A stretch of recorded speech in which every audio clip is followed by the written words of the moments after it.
Pacific time, 3:27 a.m. Eastern time. So it's about a 30-hour ride to orbit this time. And we've mentioned, you know, they've had the opportunity to be off duty, essentially. I'm sure hopefully they got some sleep in there. Hopefully they had some snacks.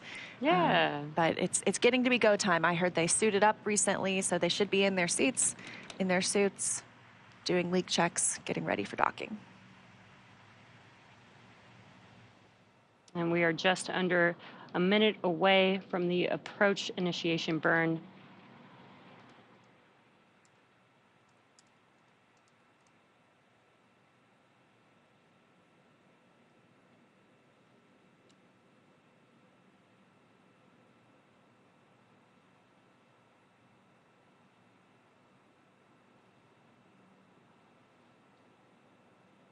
And as we wait for that burn, what you're seeing on your screen is Mission Control Hawthorne. This is where we have the teams monitoring Dragon as they are approaching the International Space Station.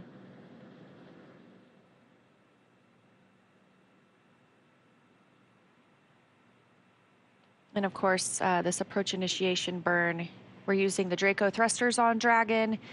This is going to bring Dragon up about 400 meters below the station. So we'll be getting pretty close, hopefully getting some views of Dragon from the station and of station from Dragon. And we just heard that the AI burn has begun. We will probably also hear that call to the crew as well, potentially once it's completed, but it is about a 90-second burn.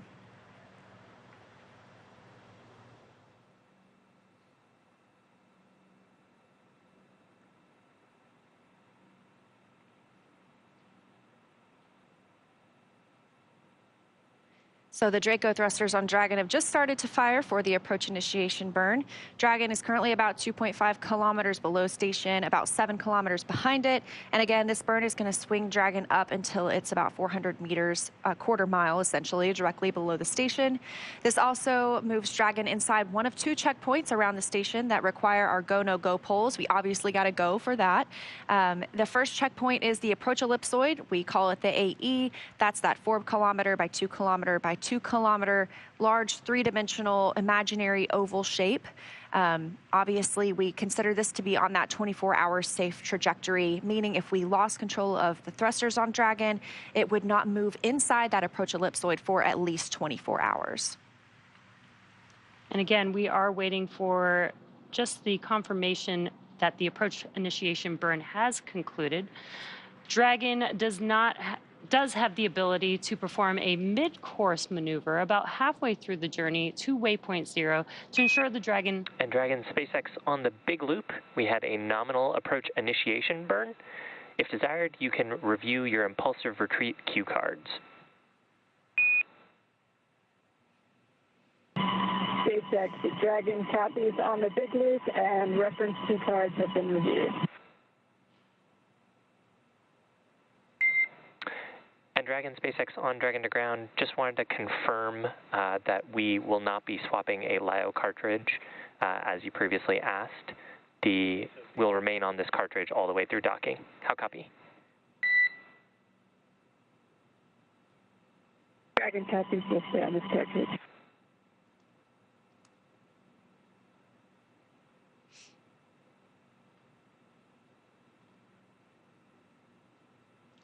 And heard some comms between the core and the crew, and what you're seeing on your screen there is a view of that very small dot in the middle of the screen. That is a view of Dragon. That's actually a view from Dragon looking at the International Space Station. So tally-ho from Dragon. We will start seeing that get bigger and bigger in the frame. You just heard some words coming from the core, the crew operations and resources engineer here in Hawthorne. And Dragon SpaceX on Dragon to ground, we'd also like to bring back cameras if you're comfortable with that. You are go to bring back cameras, SpaceX, thanks. And the core today is Shiva. Bradavage, and you've probably seen him on some of the webcasts before. So he is the one speaking with the crew members today. You'll hear that a little bit, getting that confirmation to bring cameras back inside the spacecraft. So hopefully we'll be seeing our astronauts and cosmonaut coming up here soon.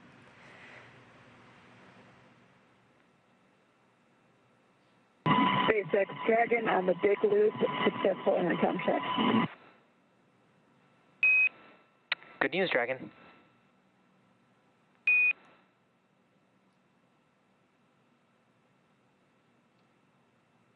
And you can see on your screen some first views of seeing inside of Dragon. You can see the crew. And again, that is the International Space Station that you can see on the screen there. One thing I love about the International Space Station is it is about the size of a football field from end zone to end zone, and you can see that with your naked eye. So if you check out spotthestation.nasa.gov, you can put in your location and track when the space station is flying over your area. It'll tell you when to look up and look outside, what direction it'll be coming from, and it's pretty amazing to be able to see our humans from Earth living in space.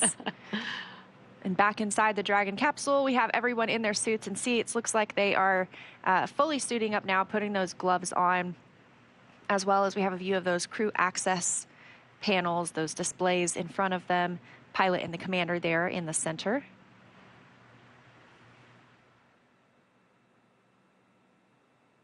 Of course, Dragon does fly autonomously, but the teams can monitor via those panels. They can also send commands if they needed to the spacecraft. Yeah, and we can see Dragon has a busy schedule ahead, but even in space, it still takes two to tango. The International Space Station is also a factor in the mix for this dance-like approach operation. So let's check in with NASA's Sandra Jones in Houston. How's it going over there, Sandra? Hey, Leah, good morning and welcome to the International Space Station Flight Control Room at the Johnson Space Center in Houston, Texas. We are gearing up for this morning's docking and looking forward to having Crew-7 on board Space Station here soon. But before the crew can come aboard, Endurance will complete its docking. 4.010, suit downing and audio configuration is complete. And on the big loop, SpaceX copies, and you are go to begin 4.011 for suit leak check. Copy, go to begin 4.011 suit leak check.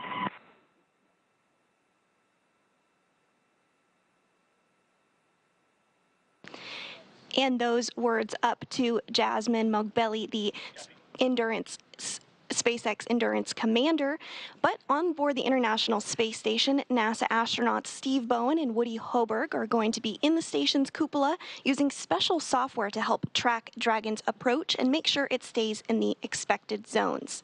Once Dragon is docked, Hoberg will be primed to start hatch opening operations, and he'll start by opening the large hatch on Node 2 Zenith, giving him access into the pressurized mating adapter.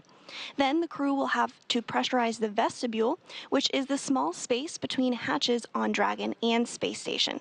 Because this was exposed to vacuum prior to docking, the crew will need to fill it with air and make sure its pressure is nearly equal with the atmospheric pressure on Dragon and the Space Station. Hoberg will then use a small valve on the station's hatch to slowly introduce air into the station's vestibule. Flight controllers here in Houston will monitor and verify the pressure readings to make sure that everything is leak-free before we get ready to open up the hatches. Here in Mission Control, NASA Flight Director Judd Freeling is leading the team for Dragon's approach and docking today. And to their right is our Capcom today, Amy Dill, who will be communicating with the crew aboard Space Station. Now, as you may know, right now there are 7 astronauts aboard the space station, but of course that number will jump up to 11 once Crew-7 arrives on board. So again, we're excited to get our Crew-7 astronauts aboard to work on handover and orientation with the Crew-6 astronauts before they depart Space Station. But for now, that's the latest from here in Mission Control, so back over to Hawthorne. Thanks, Sandra. So while we wait for our next milestone, let's take a moment to meet our crew.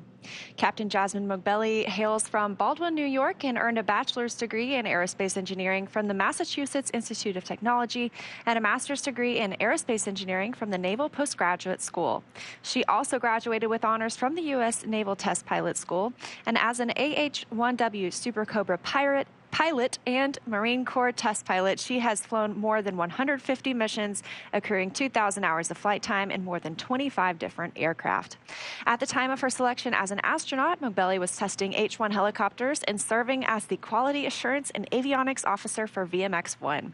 She is also the proud mom of twin girls. They were really sweet the other night in their SpaceX replica suits when they said farewell. Loved it. So cute. This is pilot Andreas Mogesen's second trip to the space station. His first was as the flight engineer for the ESA IRIS mission in 2015. Mogesen has logged 9 days, 20 hours, and 9 minutes in space. He was born in Copenhagen, Denmark, and graduated with an international baccalaureate from the Copenhagen International School, a master's degree in aeronautical engineering from Imperial College London, and a doctorate in aerospace engineering from the University of Texas at Austin.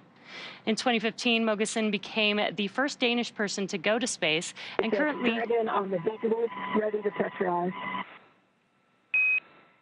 And Dragon, SpaceX on the big loop, you are go to initiate suit leak check. And we do not show that the cameras are internal.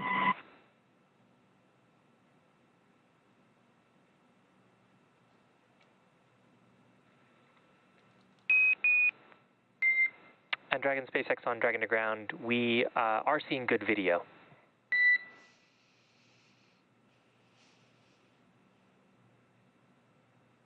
Yeah, Dragon copies.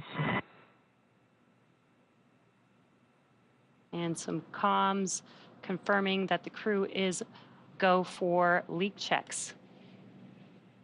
Now, currently, he is serving, Andreas Mogesen is serving as the European Astronaut Liaison Officer to NASA's Johnson Space Center in Houston. Next up, we have mission specialist Satoshi Furukawa. His interest in space began when he was 5 years old and saw the Apollo 11 moon landing on TV. It's just amazing to me.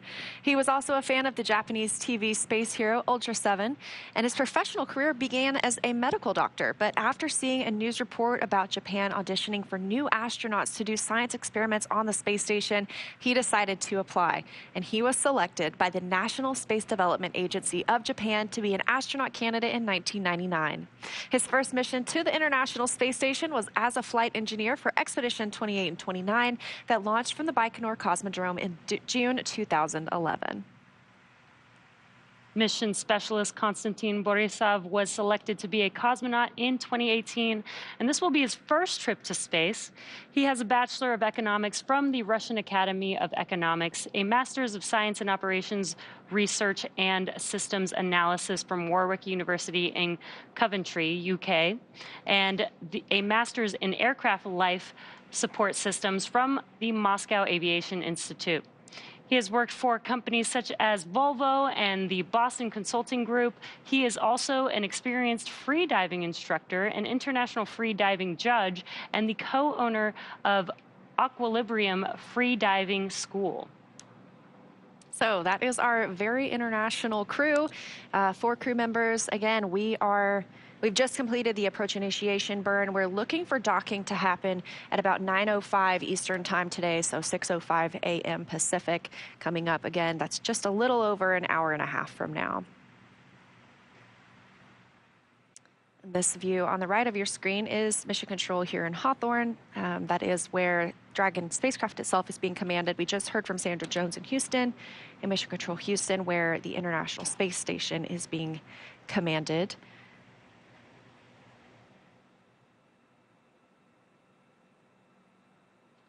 And there you can see on your screen the Dragon spacecraft. It is about 27 feet tall.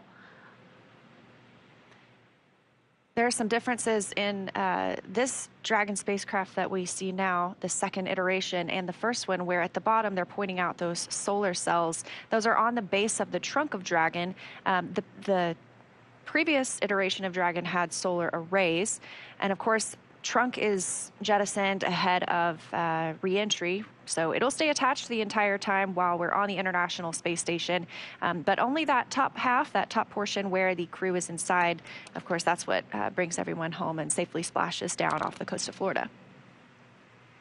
And we expect to see that happen in just about a week with our Crew-6 crew members currently living on the International Space Station. They arrived about 6 months ago. Dragon, we show 4 good suit leak checks.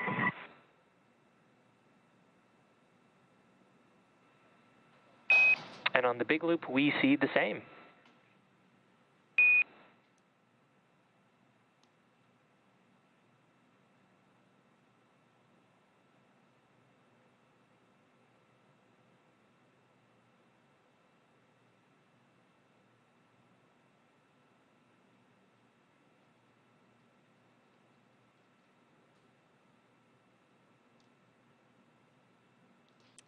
And we just heard confirmation of 4 good suit leak checks, so that's great news. Basically, the crew is prepared for docking to the station. They do have to make sure that their suits are working properly prior to docking to the station. So taking a look here at the suits themselves, these are custom fitted for each crew member. A 3D printed helmet accompanies the spacesuit. These are pretty sleek. They are used for dynamic portions of the mission. That's why they're able to get out of them during the free flight portion. So again, they're suited up. We've had those leak checks. They're able to get air conditioning as well as communications through these suits. There's a hookup on the side of their seat with which they would plug into that keeps them cool, keeps them comfortable on the flight. Yeah, we always like to say that the Dragon spacesuits are an extension of the Dragon capsule itself, because they do need to work together basically as one unit to ensure that the crew is safe. Needs to provide the same nitrox air inside of the suit if needed, just as inside of the cabin. So very much so like one unit working together. So the next milestone coming up is the mid-course maneuver. It can be done. It's about halfway from our starting point of approach initiation to waypoint 0. So it's a small burn. It helps fine-tune that approach. We're targeting, of course, that precise 400 meters directly below the station. And that's what the approach initiation burn did for us, was bring us up to that 400-meter point. Of course, we are still en route to that point, but we also passed through waypoint 0 on the way. Coming up next, we will be looking to pass through waypoint. Well, we will pass through waypoint 0, and then we'll pause at waypoint 1.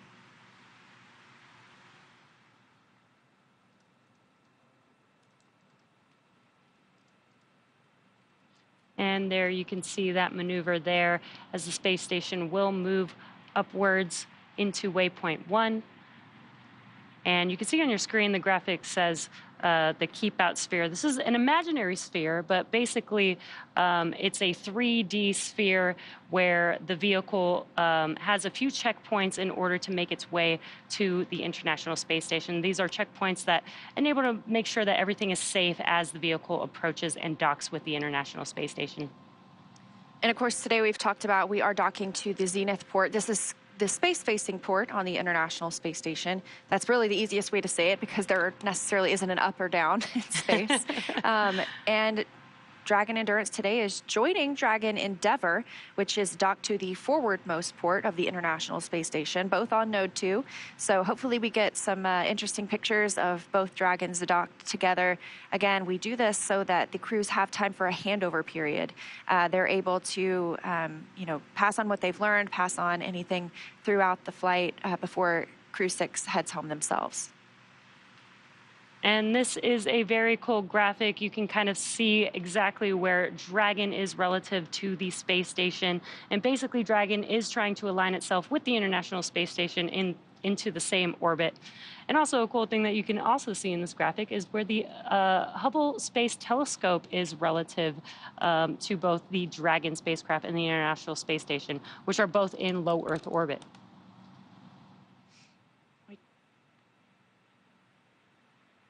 We are taking your questions on X with the hashtag AskNASA. So if you're wondering something, we will definitely try our best to bring that up and answer it here. So let's see if we have anything. Are there health monitors that continuously check astronauts' vitals during preparation and flight? If so, what happens if it's noticeable that one of them is uncomfortable?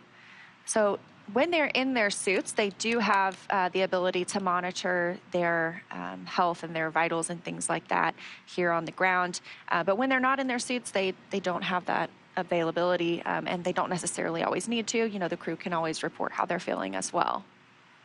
We also have something similar in our suits on a spacewalk. So the flight surgeon is able to monitor on the ground, you know, kind of the consumables is what we call it. So the amount of oxygen or the temperature of the astronaut. And so they can recommend things like maybe let's pause here or, you know, whatever we need to do to either extend the time that they're available to use the suit or just to make sure that they're comfortable and can get the work done on the space station. Yeah, very cool. We've got another one here. Is there a difference in the amount of fuel and propellant for cargo, payload, or crew? Yeah, that's a very interesting question. One thing to point out is that the cargo Dragon actually does not have the abort thrusters, the Draco thrusters, that the crew vehicle have. So essentially, you would use less fuel or need less fuel for a cargo mission than for the crew mission. Yeah, of course, we call those the Super Dracos, and those are inhibited once we get on orbit. So those are no longer necessary, no longer in use for the flight. Any of the thrusters that are being used are either the service section Dracos or the forward bulkhead Dracos. Those Super Draco thrusters around the base of the capsule are really only to help in a launch abort scenario. This question, what is the expected time of arrival on the International Space Station? So we are a couple of hours away. Well, actually less than that. We expect to see arrival at 6:05 a.m. Pacific time, 9:05 a.m. Eastern time. So we're going to see things getting pretty, moving along pretty quickly here. Moving along into our next milestones. I think coming up next, we will pass through waypoint 0. Again, it's not a stopping point. It's just another way we can monitor Dragon's approach to the International Space Station.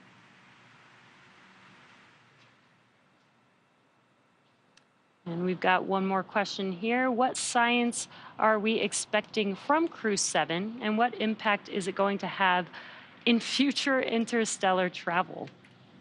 I don't know about future interstellar travel necessarily, but of course, I love the opportunity to talk about the science here.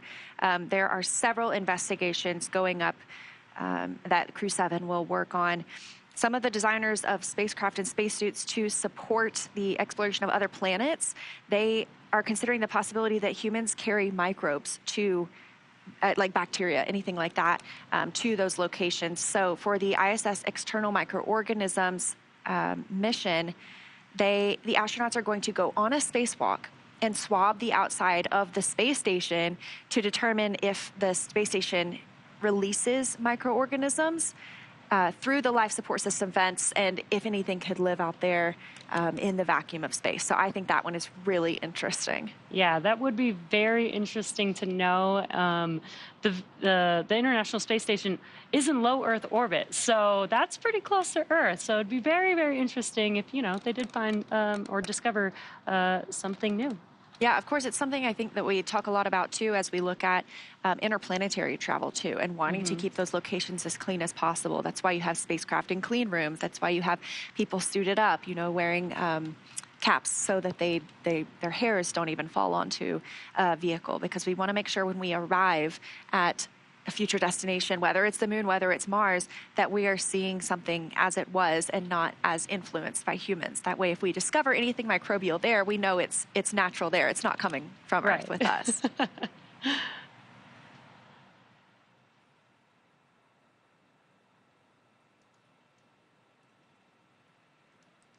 Now on your screen, on the left-hand side is Mission Control Hawthorne. This is the team that's actually monitoring Dragon, and they monitor Dragon from liftoff all the way to the crew arriving at the International Space Station, as well as when the crew returns back home all the way through splashdown.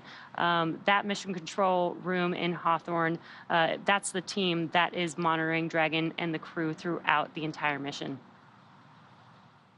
Yeah, and obviously we are getting into joint operations now. That means both of these teams are working together. So previously, you know, the International Space Station was obviously clearly monitoring Dragon's flight, but mainly focused on the International Space Station and preparing it for docking. But now these teams are really working in tandem as we get closer to those two vehicles linking up. Again, coming up in just a little over an hour from now, 6:05 a.m. Pacific, 9:05 a.m. Eastern Time. Yeah, and this really shows that teamwork makes the dream work. I think you're 100% right.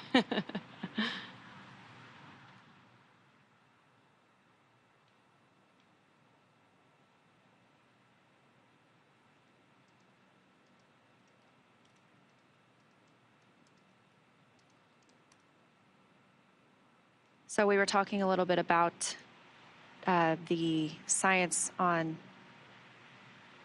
that Crew-7 will be working on. Of course, the International Space Station has been in orbit been constantly inhabited for almost 23 years now. So there have been thousands, I would think, I know hundreds, definitely over 1,000 scientific experiments going on the International Space Station. Another one of these looks at the microgravity and artificial day and night cycles on the International Space Station. So obviously, here on Earth, we have our circadian rhythm that helps us regulate when it's day, when it's nighttime. Sometimes we wake up in the middle of the night to cover a crew mission to the International Space Station. But the microgravity and those artificial day and night cycles, they can affect the astronauts. They change the daily rhythm, change their sleep pattern. That can affect their health, their well-being, any cognitive performance. So there is an investigation from the European Space Agency, ESA. It's called Sleep in Orbit, and that'll look at the physiological differences between sleep on Earth and in space. They're going to use an EEG device. It'll measure the brain activity of the astronauts during sleep, help analyze that down on the ground. So really interesting. Yeah, that does sound very interesting, especially when the International Space Station sees about 16 orbits a day. I can't imagine, you know, what that does to the human body or the human mind when typically, you know, you associate daytime with sunlight and nighttime with darkness. Right. And you're kind of getting that fluctuation throughout the entire day. So I wonder how that kind of changes somebody's body when they're there for, you know, 6 months or more. And tally-ho on Dragon from the International Space Station. You can see that little blinking light. That is our Crew-7, crew of 4, getting closer and closer to the International Space Station. Of course, we did have our approach initiation burn. We are standing by. We may see a mid-course maneuver. This is an optional burn just to help fine-tune that approach to the International Space Station. We will pass through waypoint 0, and then waypoint 1, we'll do that brief pause. I'm pulling up my data right now. Let's see. We are just about a mile from the International Space Station. So if you've ever run a mile before, you can run between Dragon and the space station. That's how close they are. Of course, it is a very slow and steady approach at this point when you have two spacecraft, you know, getting ready to connect. It's very fine-tuned. And I just did get confirmation the mid-course maneuver is underway. This will be a short burn. Again, just fine-tuning, making sure we put Dragon exactly where we want it before it docks to the zenith or the space-facing port on the International Space Station. And kind of going back to what you see on your screen, much like a ship has starboard and port to that green and red light to see the orientation. Dragon and these spacecraft also have that same green and red light so that you can tell what the orientation of the vehicle is in.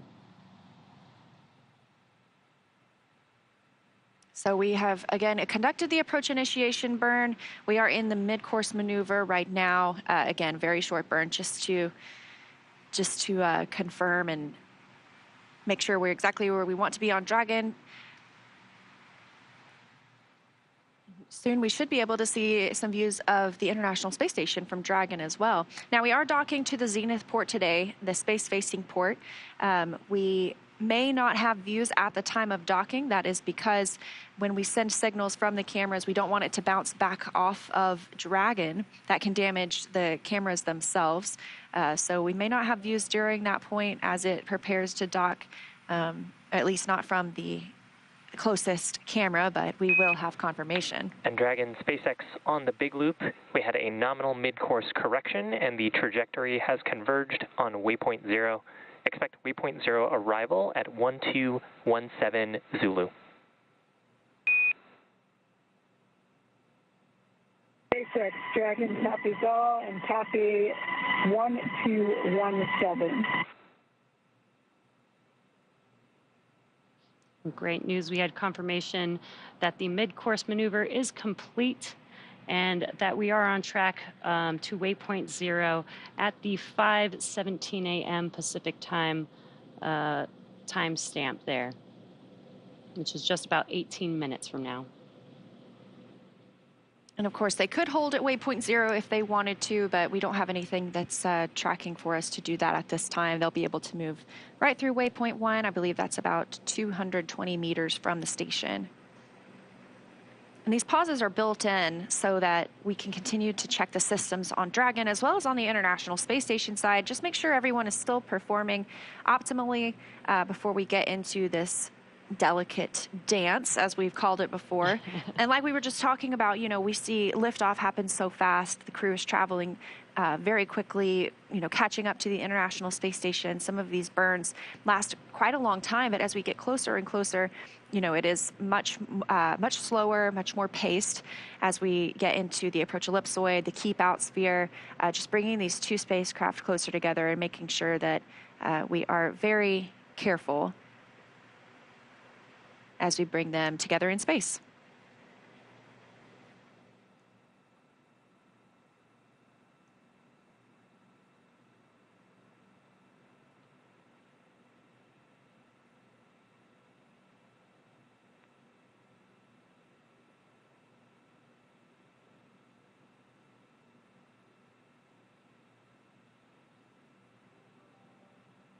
So talking a little bit more about some of the science that is happening on board. For longer journeys to the moon and Mars, we've talked a little bit about this. You know, the International Space Station is such an amazing test bed for us to conduct scientific research, you know, experiments themselves, but also on human bodies. So as we think about those missions, the scientists are looking at how this extended time in space affects the human body, because of course we know missions to Mars are going to be longer than these 6-month mission durations to the International Space Station. So astronauts on these missions of various length can participate in an integrated set of studies that monitor their health before, during, and after the missions. These are 14 experiments. They are collectively called the Complement of Integrated Protocols for Human Exploration Research. To shorten that, we just call it CIPHER. These collect multiple physiological and psychological measures of the human response to time and space. So these results could play a pivotal role in ensuring the safety, the health, the success of astronauts on deep space exploration missions, which of course is our next big goal. Right, like we've sent humans, you know, hundreds of thousands of miles away, but on interplanetary missions, they're going to be going potentially millions of miles away, right? And we would like to know, you know, maybe how these long duration missions affect the body, so that we can understand how the body will react, you know, in a longer period of time, maybe longer than 6 months. It could be months, it could be years. And, you know, we do have NASA astronaut Frank Rubio on board, who will, when he comes home, hold the record for the longest amount of time in space. I believe it's 371 days. So over a year in space for an American astronaut. That'll be the new record. He is still on board. We expect to see him come home next month. So I know he must be looking forward to his return to Earth. Now, our next milestone is we expect waypoint 0 arrival. Again, that'll be at about 5:17 a.m. Pacific time, so about 15 minutes from now.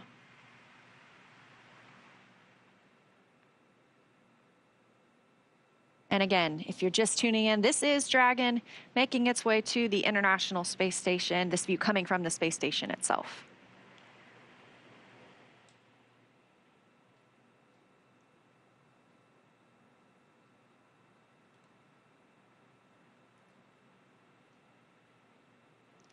And again, we are taking your questions on X with the hashtag AskNASA. See if we have some questions here. How long was the prep for this mission overall? Ooh, that's a great question. Yeah, so, a lot of these crew members have been assigned to this mission for probably over a year-ish, but they've been astronauts for longer, or a cosmonaut for longer. We know Satoshi Furukawa was selected as an astronaut in 1999. So upon selection, you really start your prep for your missions, even though you don't necessarily know what mission you'll be on at that time. But you start things immediately, like training how to use the systems on the International Space Station, how to perform maintenance, how to do spacewalks. So your training really starts the day you become an astronaut candidate. However, training for this mission gets a little more intense when they are assigned, and when they can come here to Hawthorne and start training with the teams here, as well as training specific experiments they might conduct on the International Space Station. Right. It's not just training for the liftoff and launch to the International Space Station, but it's all the training that includes, flying, potentially flying Dragon if needed, performing the science experiments on the International Space Station. Sometimes the astronauts actually have to go and help, build or rebuild or maintenance parts of the International Space Station, so they'll need training on that as well. So it's a pretty dynamic training program for these astronauts.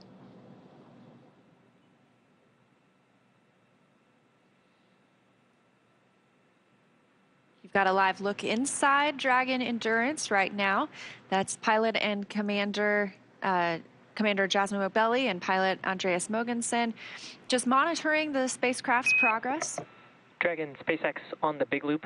Ground has pulled go for approach 0 and 1 and will enable the maneuver shortly.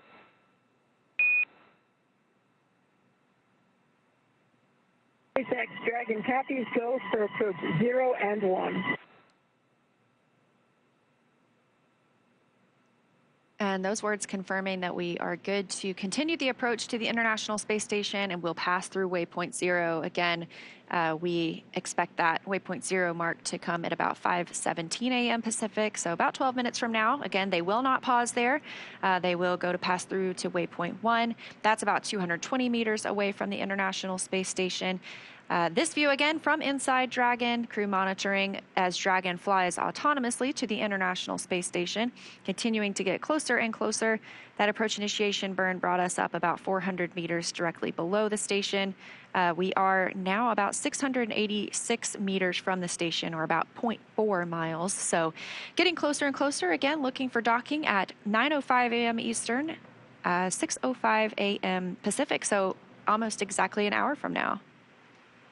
And we did see views of the International Space Station before, which looked like a tiny little dot, and now we are getting so close that you can really see the International Space Station there, and that's on your left-hand screen.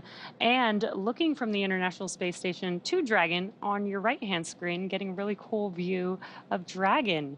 And you see that glow. That is the spacecraft are both going into an orbital daytime. So we've talked about how the at orbital velocity, you're orbiting the Earth 17,500 miles per hour. You see a sunrise or a sunset every 45 minutes. So they're going into that sunrise period. That's why you saw that glow, that blooming on the camera.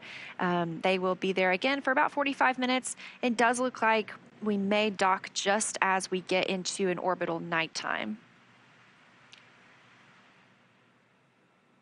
But again, this view on your right-hand side of the screen, the Dragon capsule itself, and then its destination on the left, the International Space Station, both have eyes on each other. And we are in the big loop, as we talked about earlier, meaning they can all communicate on the same communication network. And we did get a go for approaching waypoint 0 as well as waypoint 1. We're just about 10 minutes away from the expected time of arrival at waypoint 0. And again, this is just a checkpoint. They do not need to stop. They can continue to pass through waypoint 0 and move to waypoint 1, which will swing it up and out in front of the space station. And it'll pause at a distance of approximately 220 meters away from the station. Now, right now, as we speak, the International Space Station has just started flying over the state of Washington. It's about to fly directly over Seattle. So if you're in the area, it is about to cross over into Canada as well. So if you're in that area near that border, go outside, maybe look up. You can always check out spotthestation.nasa.gov to see when it'll fly over you. But it is going to pass over the continental U.S. Right now. It's flying right over the state of Washington. So I'm sure if they looked down right now, would have beautiful views of the mountain ranges there. It'll be south of Calgary here pretty shortly. And as you mentioned earlier, you don't need a telescope to see the International Space Station. You can actually see it with the naked eye. It's about the size of a football field and big enough for you to walk outside and be able to see it pass by. And I know they can't see me, but I always wave. Hey, you never know.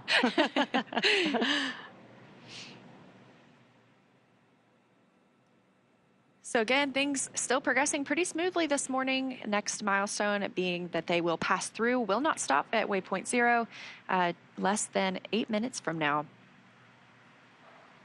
And a reminder, we are going to the zenith, or the space-facing port of the International Space Station today. They will be next-door neighbors with Dragon Endeavour, which is at the forward-facing port on Node 2.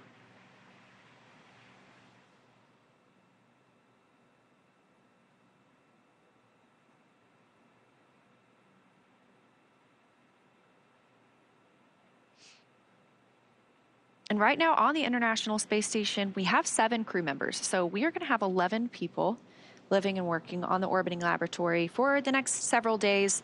We'll start looking at an undocking timeline and a splashdown date for Crew-6 pretty soon. But we want to make sure they get that handover time. So right now, again, 7 people living on the space station. Right now, it looks like 4 of them are having their midday meal. So on the space station, they use Greenwich Mean Time. It's just a little bit after noon there, about 12:10 p.m. A few of them are eating. Again, this is a weekend day, so technically, sometimes if there's not operations going on, they do get time off on the weekends. They're able to relax, talk to family members. Right now, several of them are eating, and then Woody Hoberg will step into the Dragon approach monitoring. He will also work on pressurizing the vestibule once we are docked.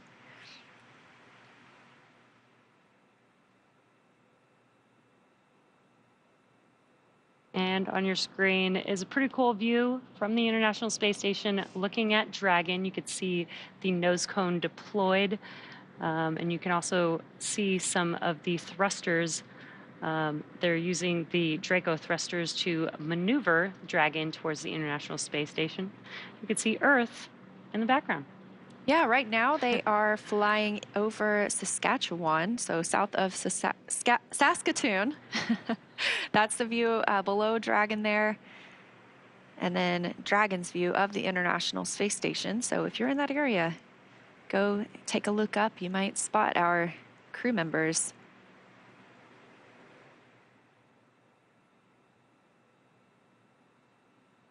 Again, less than an hour away from docking now. It will bring that crew up to 7 people. And we are about 5 minutes from reaching waypoint 0. Expected time is 5:17 a.m. Pacific time.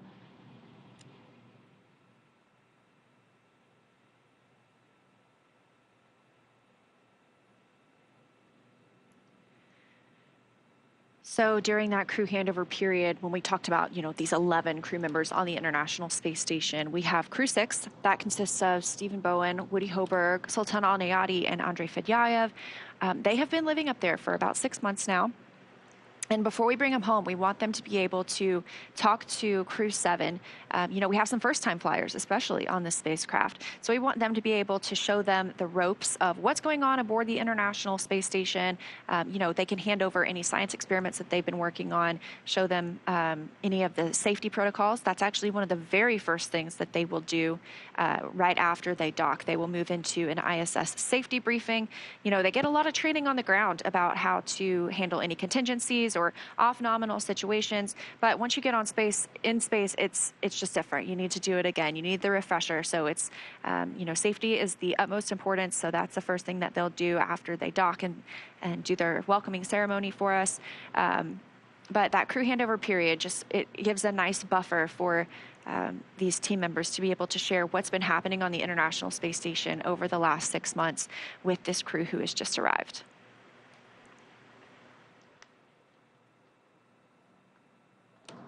This view from another camera on the International Space Station. Again, this station right now is about 262 statute miles over Earth, actually flying over Ontario at this point.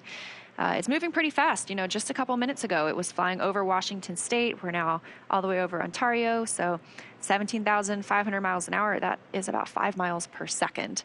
Quite speedy. And speed is relative, so it doesn't look that fast on your screen. But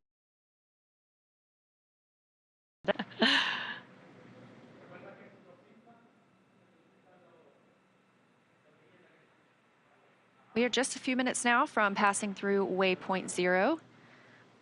And we expect to pass through waypoint 1 as well. That'll be about 25 minutes following our pass through waypoint 0. Again, these are points built into the docking process. That way, if we needed to hold at these, we definitely can. It's a great opportunity to check out any systems, but the teams here in Hawthorne as well as in Houston have pulled go. They're not tracking any issues that would preclude us from a safe docking. Again, looking at that coming up at about 6:05 a.m. Pacific. And our Cronus flight controller in Houston is the one who is navigating these cameras on the International Space Station. So they always do a great job of getting us some really amazing views as Dragon gets closer.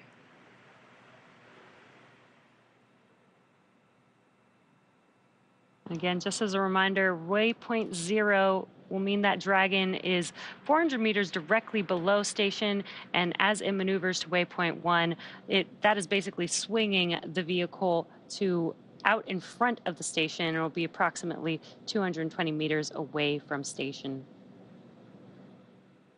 And that is coming up here in just about 2 minutes from now. We're reaching waypoint 0 is coming up in about 2 minutes.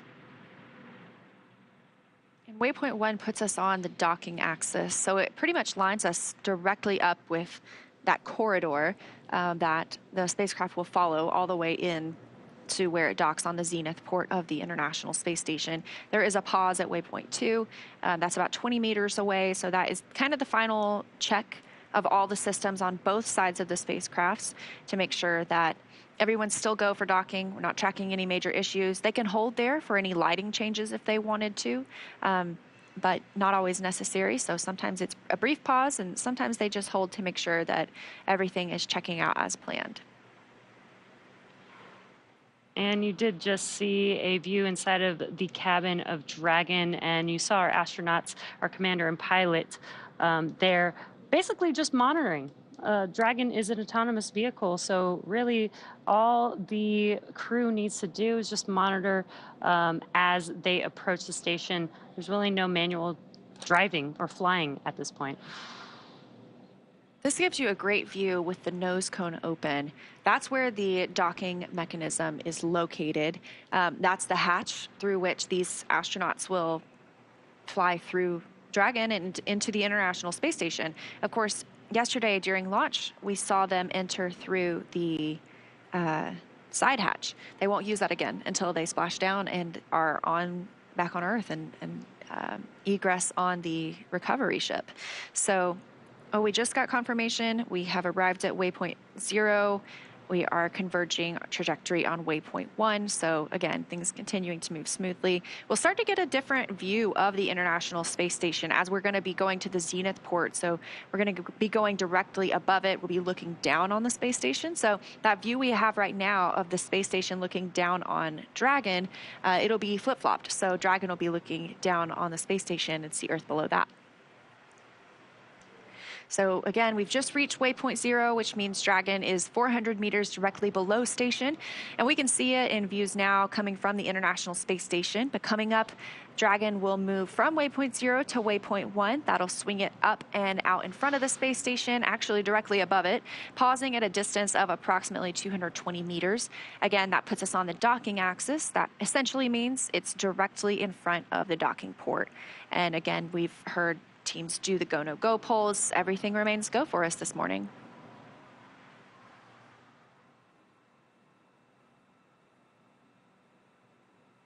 So again, coming up next, we will see Dragon SpaceX on the big loop.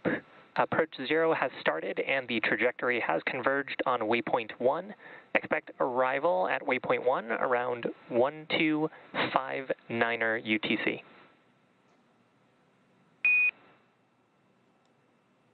SpaceX Dragon copies on the big loop, arrival at waypoint 1 at 1259er.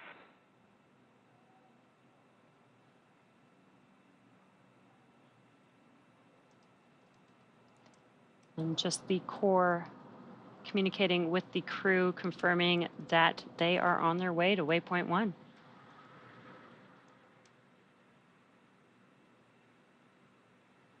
Now this maneuver from waypoint 0 to waypoint 1 is coming up in just about 30 minutes from now. So we do have some time as this maneuver happens. This is a slow and steady process. Again, we are traveling at 17,500 miles per hour, but the process is slow and steady as we pass through each one of these checkpoints to make sure that we can monitor everything that's happening and make sure that the vehicle's safe, the crew is safe, as well as the International Space Station is also safe before we begin docking with the space station.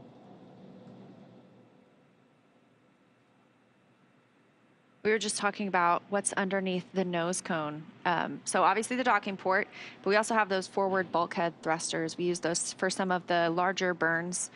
We also have the service section Draco thrusters. Those are positioned around the spacecraft.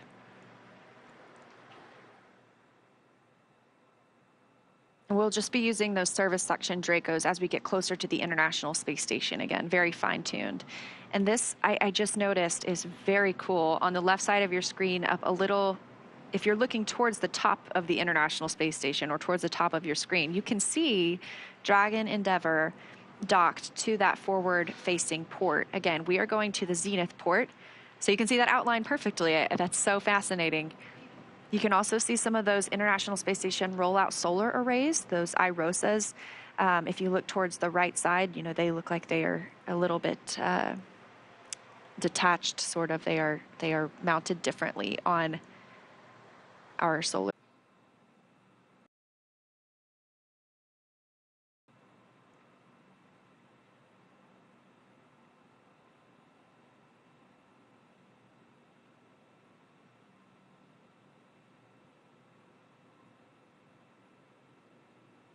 Again, we have passed through waypoint 0, heading up to waypoint 1. International Space Station looking especially beautiful this morning.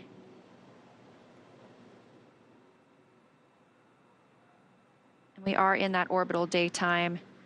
We are now flying over the Atlantic Ocean, so we have at this point passed over the continental US, North America.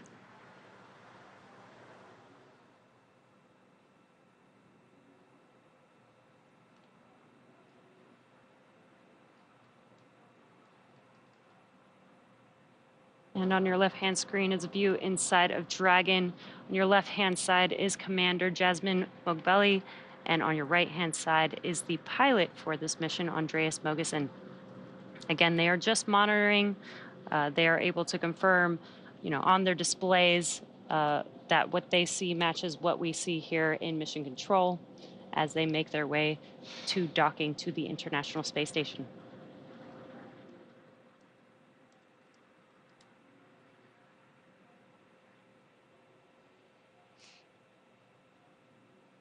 And these views are really awesome. Seeing Earth in the background, looking almost so crisp there. I know. And Crew-7, once they arrive at the International Space Station, they will have these beautiful views for about 6 months, living and working, doing science and research on the International Space Station. We did get an updated docking time. It has shifted just a few minutes to the right. We're now tracking 9:08 a.m. Eastern Time.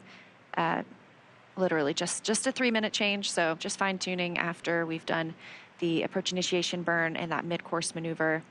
Again, we've passed through waypoint 0, moving up toward waypoint 1. Things continue to look good so far for Dragon Endurance on its journey to the International Space Station.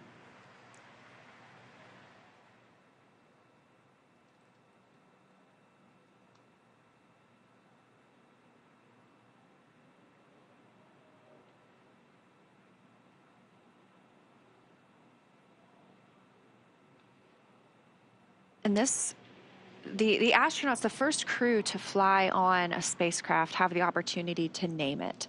And so the first flight of Endurance was the Crew-3 mission. It was named Endurance by the astronauts themselves. Obviously, they said it's a tribute to the tenacity of the human spirit as we push farther than ever with commercial opportunities in low Earth orbit and plans to go to the moon and Mars. So common theme.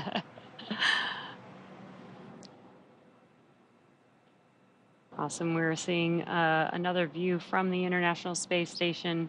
Looking. Yeah, if you look closely, there's Dragon in the center there. Again, our Cronus flight controller tracking these views for us in Mission Control Houston. Thank you, Cronus.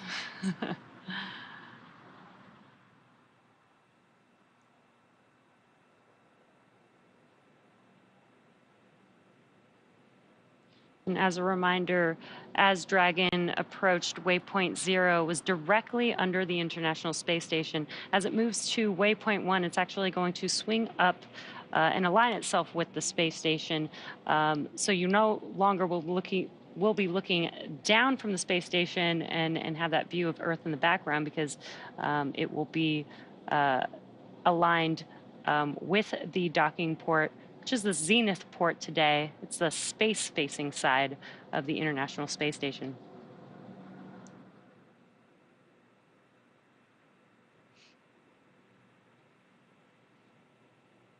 Once our astronauts arrive and our cosmonaut arrive to the International Space Station today, they will be members of Expedition 69.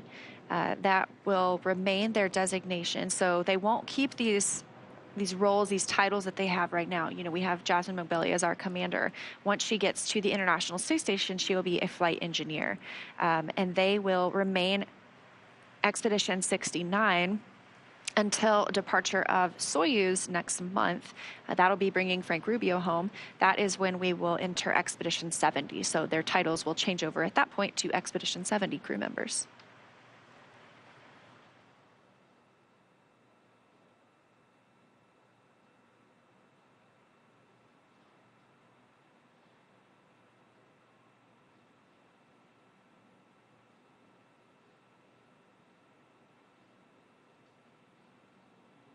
We're about 25 minutes until we expect to reach waypoint 1. Sorry, about 35 minutes, I believe. Again, that's that 220 meter. It can be used as a hold point. I don't think we intend to use it as a hold point today, but it is on the docking axis. It'll be directly above the International Space Station, directly above that zenith port on node 2.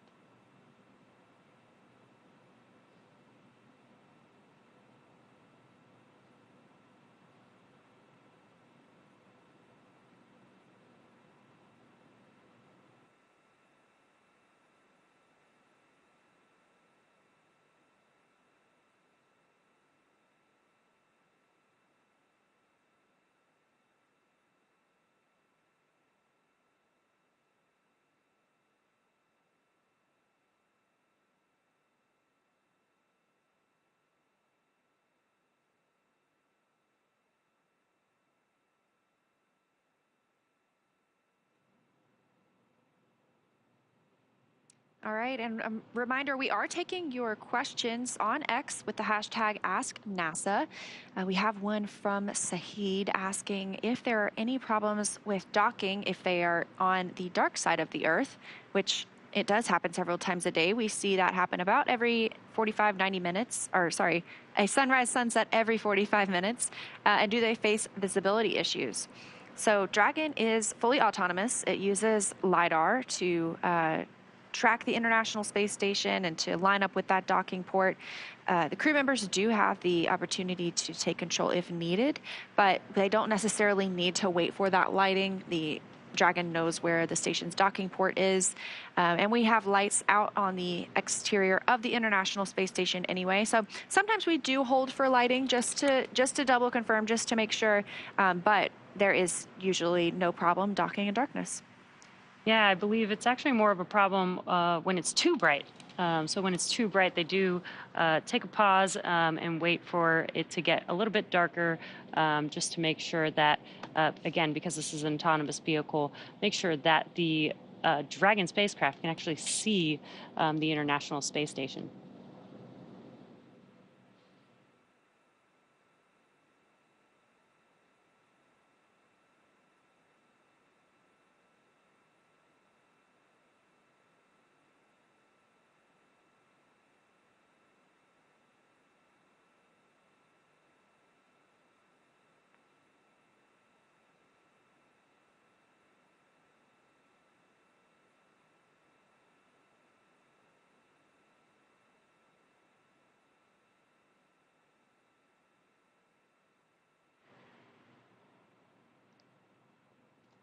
And we are taking questions on X with the hashtag AskNASA. And this one is, where can I see the post-launch news conference from yesterday? And also, you're doing a good job. Good job, Thank you Leah. so much. Good job, Jesse. Thank you so much.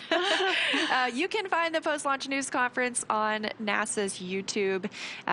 They did a great job breaking down the ascent and what it looks like for this rendezvous profile. So if you want to go back, take a look at NASA's YouTube, you can search for the Crew-7 post-launch news conference, and it should come right up.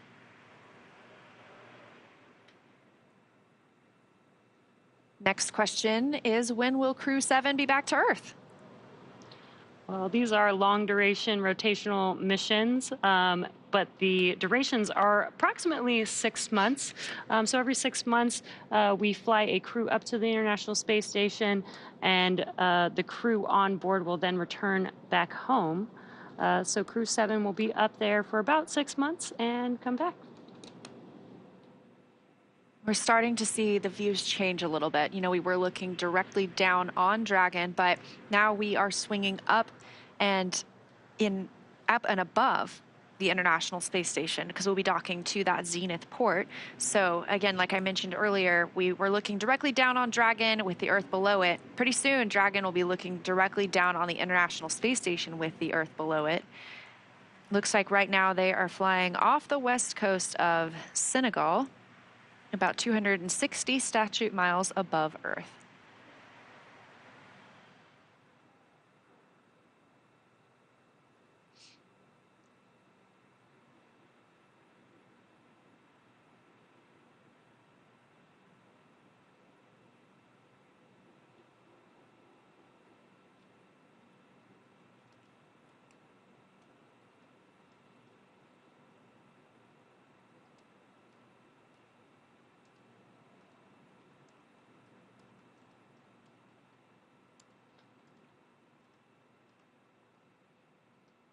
And if you're just now joining us, you are tuned in to the Crew-7 mission. The crew launched last night at 12:27 a.m. Eastern Time. 12:27 a.m. Pacific Time, 3:27 a.m. Eastern Time. And now the crew is making their way to the International Space Station. We've already had a few burns. We've passed through checkpoint waypoint 0, and now the vehicle is swinging up towards waypoint 1. We are just under 25 minutes away from the expected time of arrival to waypoint 1, which will put the vehicle in line with the docking adapter on the International Space Station, and also put the vehicle directly above the International Space Station. So if you're tracking, that's an almost 30-hour ride to orbit. The crew are suited up now. They are in their seats. They have not had to do so during the flight, and we just got a really cool view of one of those Draco thrusters firing, helping us fine-tune our approach to the space station.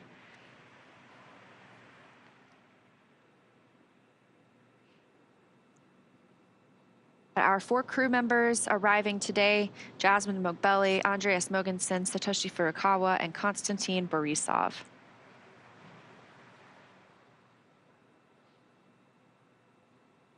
Dragon looks pretty small in this picture, but we are getting closer and closer to the International Space Station. Waypoint 1 is our next really milestone. That'll be 220 meters directly above the station. We'll pass through that, head to waypoint 2, which is a hold point. It can be a brief pause. That's 20 meters away from the docking port.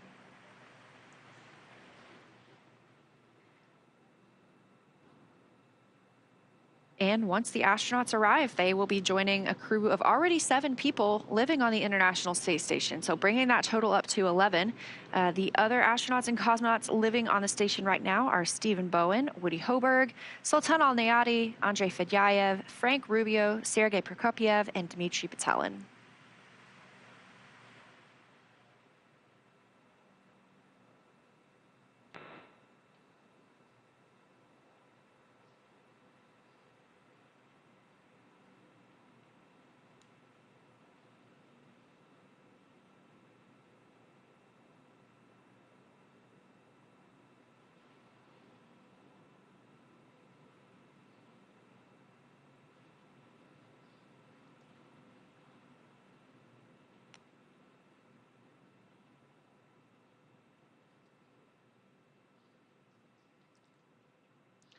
And we just had a view from the International Space Station looking at Dragon from a bit further away. And now we've got a very good close-up as Dragon gets closer and closer to the International Space Station. Yeah, looking crystal clear. Again, that nose cone is open. Of course, when we launch, it is closed. And when we re-enter Earth's atmosphere, it's closed to protect that docking mechanism that's beneath it. So that's exactly the point that'll line up with that zenith port on the International Space Station. It'll dock. The teams on the space station will take some time to make sure they pressurize the vestibule. That's the space between the Dragon hatch and the space station hatch. So when Dragon docks, that space is going to be out of vacuum. It's been previously exposed to outer space. And we want to make sure that it's equalized before we open up those hatches and the crew floats in. So that is a process that takes about an hour-ish, you know, making sure that we've got all those levels equaled out before we welcome the crew aboard the space station.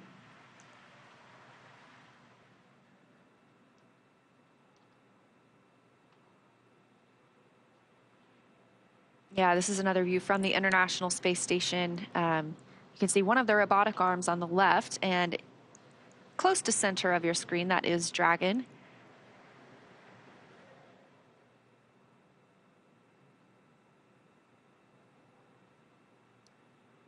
And that robotic arm is attached to the Japan exposed facility, so we are able to put some of our experiments outside in the vacuum of space.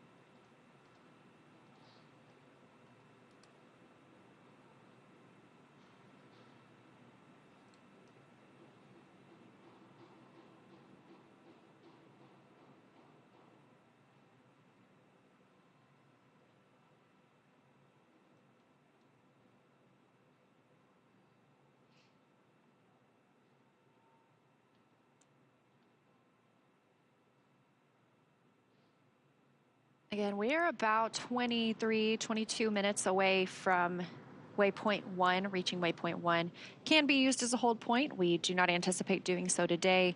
We're heading to the zenith port of the space station on node 2, and it'll continue flying in. It'll be on that docking corridor until it's about 20 meters away.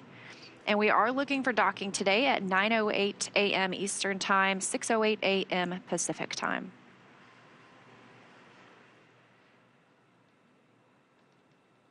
And this again is Dragon Endurance that we're looking at. It flew first on the Crew-3 mission. It also flew the Crew-5 astronauts to the International Space Station. Dragon SpaceX on the big loop. Expect reconfiguration of the C2V2 return link shortly.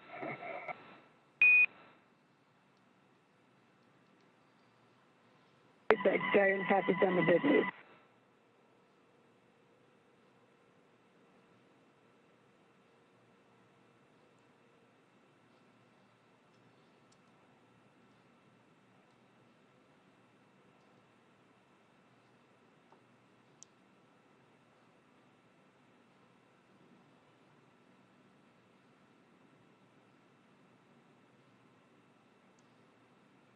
And a reminder, we are taking your questions on X with the hashtag AskNASA. So if there's something you're curious about, let us know. This question from Jack: what have the astronauts been doing in between launch and docking? Well, they've been floating around a bit, but they have had some rest periods, some meal periods. You know, they're able to eat while they're in microgravity as they're making their way to the International Space Station. After ascent, once they made it to orbit, they were able to get out of their spacesuits and actually enjoy microgravity. And they've also, you know, needed to follow some procedures.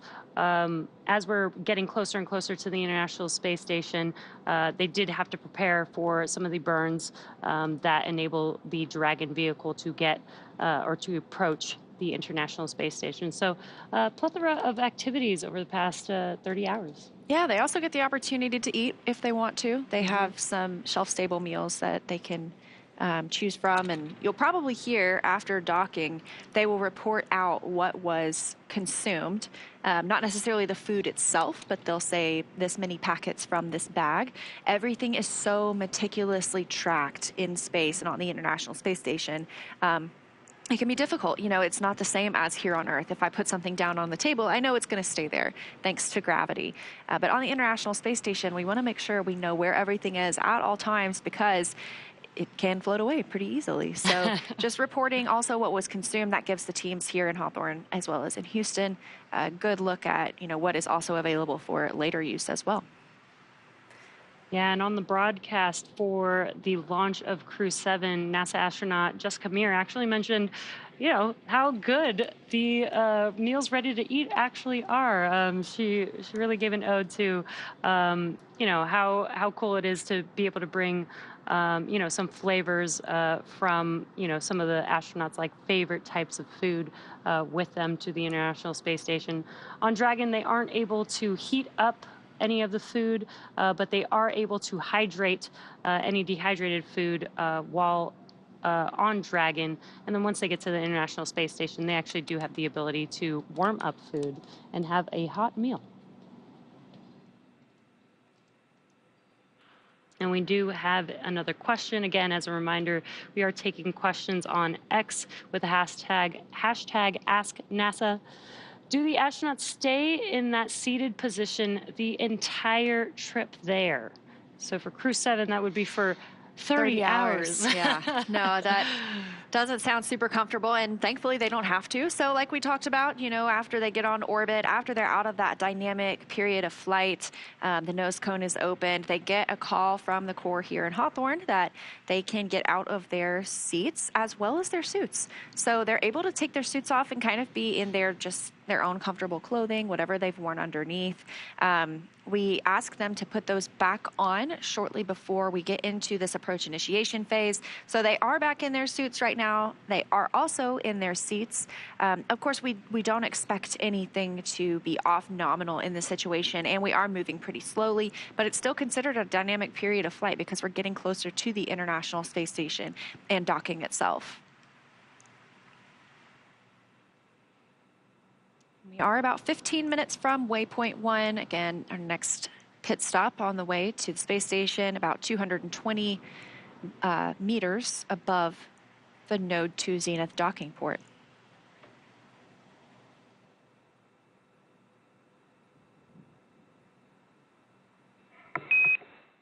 And Dragon SpaceX on the big loop. C2V2 link reconfiguration is complete. Could you give us a quick comm check?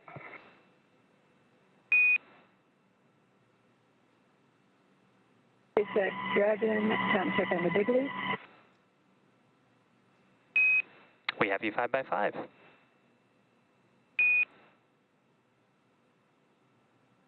Have you seen?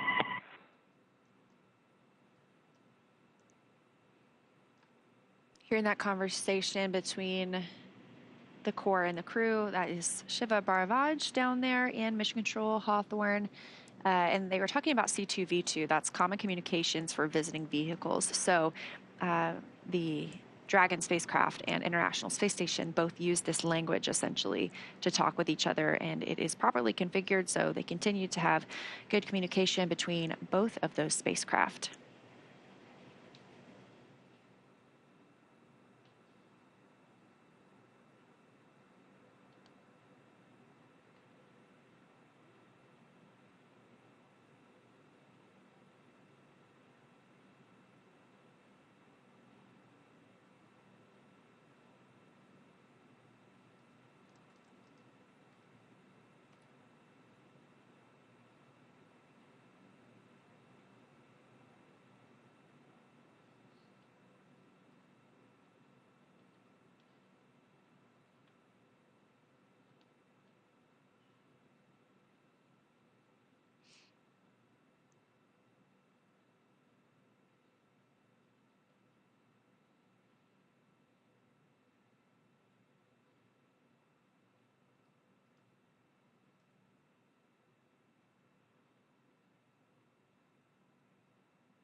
So currently on board the International Space Station, judging by the timeline, it looks like Woody Hoberg is now in position monitoring Dragon's approach.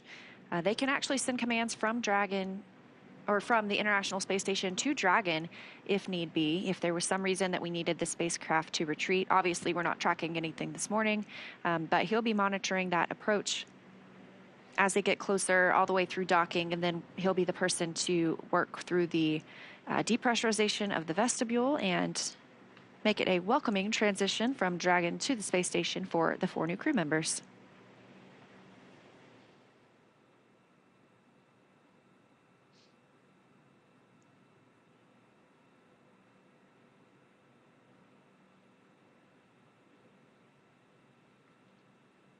And we are currently maneuvering from waypoint 0 to waypoint 1. We are expecting to arrive at the waypoint 1 checkpoint at 5:59 a.m. Pacific time. And again, this will put Dragon directly above the International Space Station. So you could see on your screen, Dragon made its way to waypoint 0, which was directly under the International Space Station, so between Earth and the International Space Station. And now it is swinging upwards and will be above the International Space Station, basically on the space side of the station. And again, we are expecting that arrival at waypoint 1 at 5:59 a.m. Pacific time.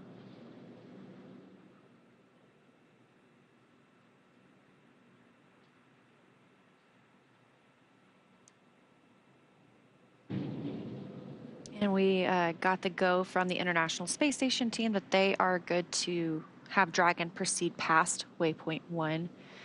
So Waypoint 1, they will stop at waypoint 2 again. That's about 20 meters from the space station. That's the final checkpoint before moving in. And we expect to see them at waypoint 1 in about 12 minutes from now. Shortly after that, it moves pretty quickly. It is slow and steady, but at the same time, we're anticipating docking at 6:08 a.m. Pacific. That is 9:08 a.m. Eastern time. So just about 30 minutes from now, we should see our new crew arrive at the space station. Of course, if we needed to, we can hold at waypoint 2 for quite a while, just to make sure we have conditions on the spacecraft, on the International Space Station, any lighting conditions, just the way we want them before we move on in. And just to recap some of our milestones, we had an approach initiation burn at 4:29 a.m. Pacific time. That's 7:29 p.m. a.m. Eastern time. As well as we did require an approach initiation mid-course maneuver, which happened at 4:56 a.m. Pacific time, 7:56 a.m. Eastern time. And again, we've passed through waypoint 0. We're on our way to waypoint 1. And as Leah mentioned, after waypoint 1 is waypoint 2, just 20 meters from the International Space Station. There will be that will be a checkpoint where they will make sure that everything is good before docking. And again, docking is autonomous. Dragon is an autonomous vehicle. So the astronauts still are just monitoring all the way until the vehicle basically latches onto the International Space Station. We'll start hearing more and more chatter, too, as we get closer between all the crew members. And one of the call-outs that we'll hear just as the crew is about to make contact with the International Space Station is CHOP, or that stands for Crew Hands-Off Point. That's about 2 meters from the space station. At that point, the crew should not be sending any commands to Dragon. However, again, we really don't anticipate that they would be because it is an autonomous docking.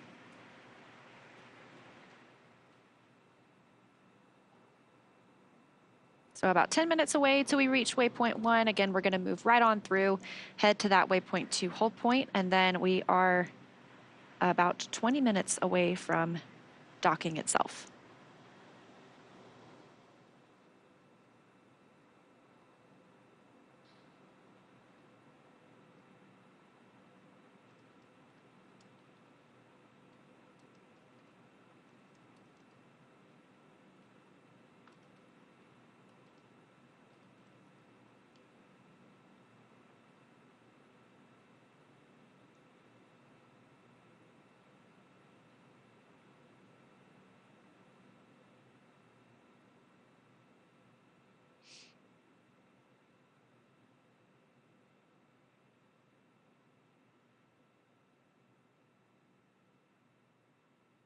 So again, we're docking to the Node 2 Zenith port today. That's the space-facing port. And this is, we may not see the docking. We may see it, but we have 2 bands of communication on the International Space Station. We have the KU band, which is how our video comes down. We have the S band, that's our sound and audio. The KU band antenna, we do something called KU masking. So we send commands to this antenna to not radiate in a certain area because it could reflect off of Dragon and the International Space Station. So we don't want that to radiate onto Dragon and back on the antenna itself. It can damage the antenna. It's a higher power KU link, so we don't want to damage that antenna dish if we don't have to, obviously. It can, risk the electronics inside, any tracking sensors. So we may not see docking. There is still a possibility. It just kind of depends on the location of those antennas at the time. But if we don't have video of the docking from that one location, obviously we will still have audio communications as well as comms with the crew to let us know that Dragon has arrived.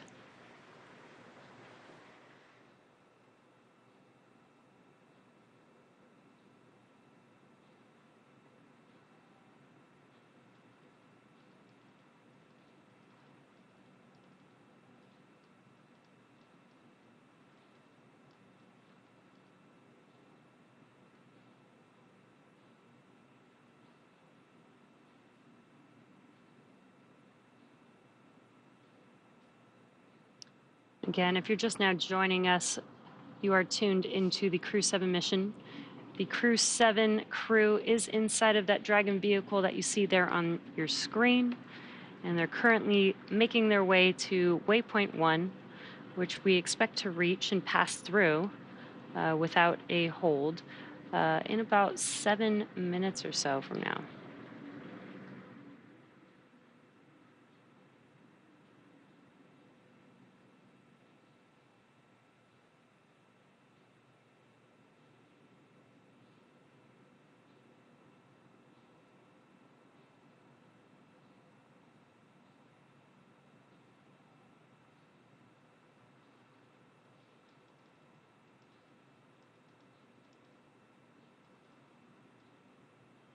This view coming from a camera on the International Space Station of Dragon continuing its approach. Again, we are going up and above the space station, so we may eventually have some views of Dragon looking down on the station with the Earth below it. We do anticipate entering an orbital nighttime here shortly. It looks about like 10 minutes till the next sunset. Currently flying 269 statute miles over the Indian Ocean, south of Africa.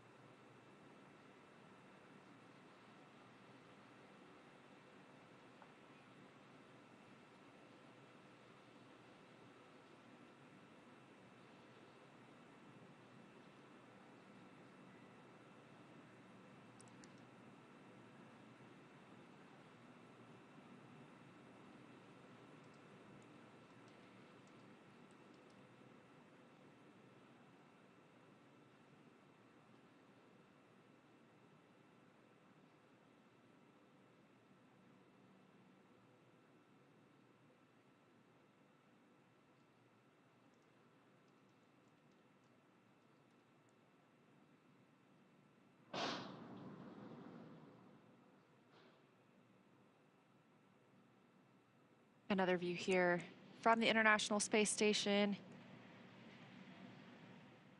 Dragon is that big bright object pretty much in the center of your screen.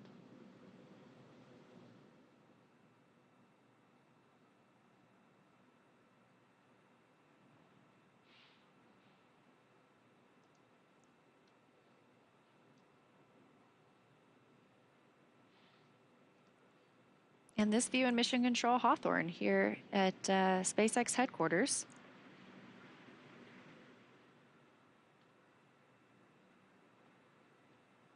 So we do see, we just had some great views of Dragon from the International Space Station. We've had views of the space station from Dragon. We use the tracking data relay satellite systems as we orbit around the Earth. So we have these handover periods when the space station's satellites are transferring essentially from one to the other, that KU band, as we were talking about, that video comms coming down. We have these short handover periods within which we're, again, switching those ground stations or the satellites, making sure we pick up shortly. So these are planned, or they're tracked, essentially. We can also extend these if needed. So sometimes we can get a little more time on a different satellite. Let's say we're on a spacewalk and we don't want to have maybe a 10-minute loss of comm. So we're able to work with the other users of these satellites or these ground stations and make sure that we're getting constant communication at that time. So right now we are taking views from Mission Control Hawthorne on the left, Mission Control Houston on the right, as we are getting into these dynamic operations when we will be seeing Dragon get even closer to the International Space Station. And both of these teams on your screen are actively working. They're currently working in tandem, as we need both the team monitoring Dragon to coordinate with the team monitoring the International Space Station, as we are basically bringing the two together as we speak.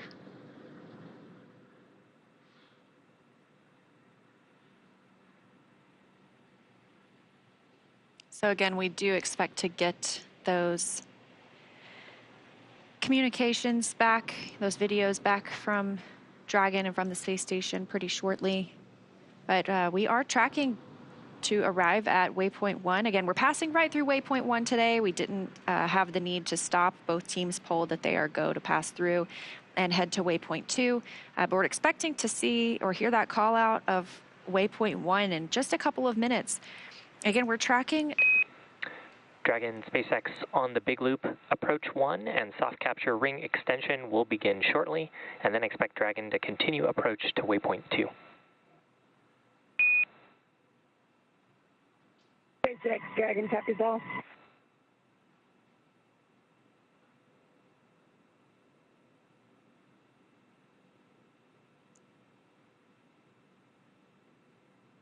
All right, right on time. We are again expecting waypoint 1 arrival in just a couple of minutes.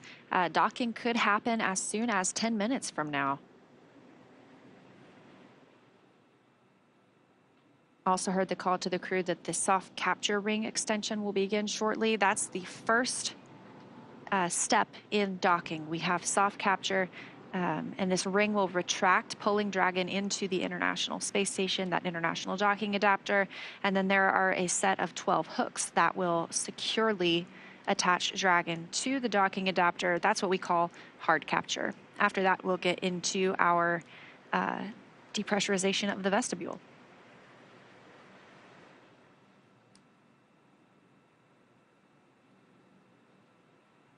Also, a part of docking is where the Dragon spacecraft will actually connect an umbilical, set of umbilicals, to the space station, basically provide power to Dragon while it's on the International Space Station.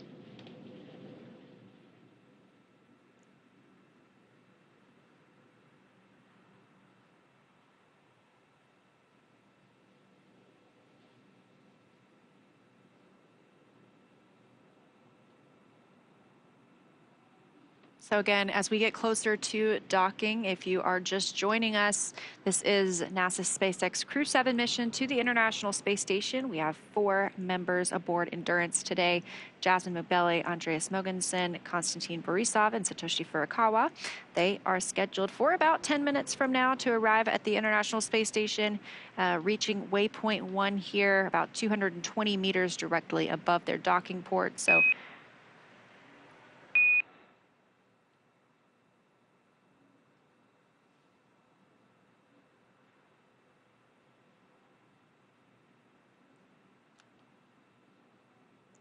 we hear those Quindar tones. We like to pause to make sure that we can hear the real stars of the show. The teams in our mission control rooms talk with the crew members aboard the spacecraft.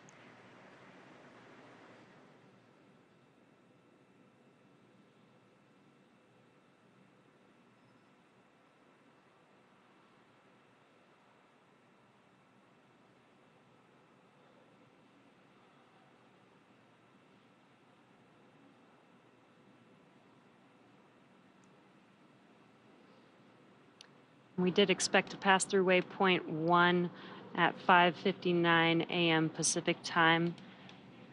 So that may be why they may be trying to establish comms here. We'll see if we can get an update here shortly. Yeah, that's our crew. That's Crew-7. They will be arriving here just within the next 10 minutes, potentially. We have on the left, from the left, Jasmine McBelly, NASA astronaut and the commander of Crew-7. To her right, pilot Andreas Mogensen. Next to him is Satoshi Furukawa, JAXA, or Japan Aerospace Exploration Agency astronaut. And on the far right, Konstantin Borisov of Roscosmos. Station, Houston on the big loop.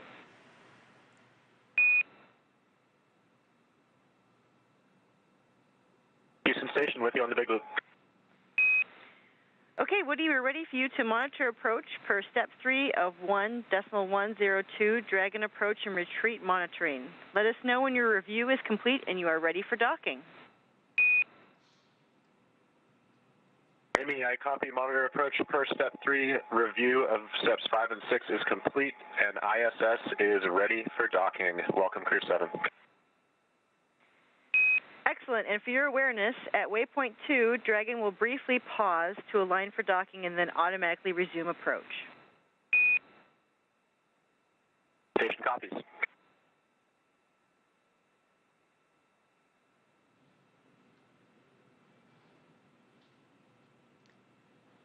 All right, and that was communication from the Capcom in Mission Control Houston. It's Amy Dill this morning communicating with NASA astronaut Woody Hoberg on the International Space Station. Again, he's primed for monitoring this approach and docking of Dragon. So they are getting all set up on the space station side ahead of docking. Again, we're looking for that to happen around 6:08 a.m. Pacific time, so within the next few minutes. Yeah, it's getting pretty exciting. Initial contact between Dragon and the International Space Station is expected, as Leah said, at 6:08 a.m. Pacific time, 9:08 a.m. Eastern time.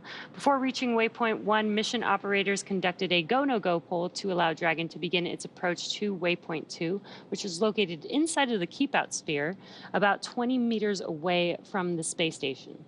As we've talked about previously, all of these visiting vehicles take this phased approach to the space station. They stop at these predetermined gates for teams to run quick checks on the vehicle performance before approaching the space station.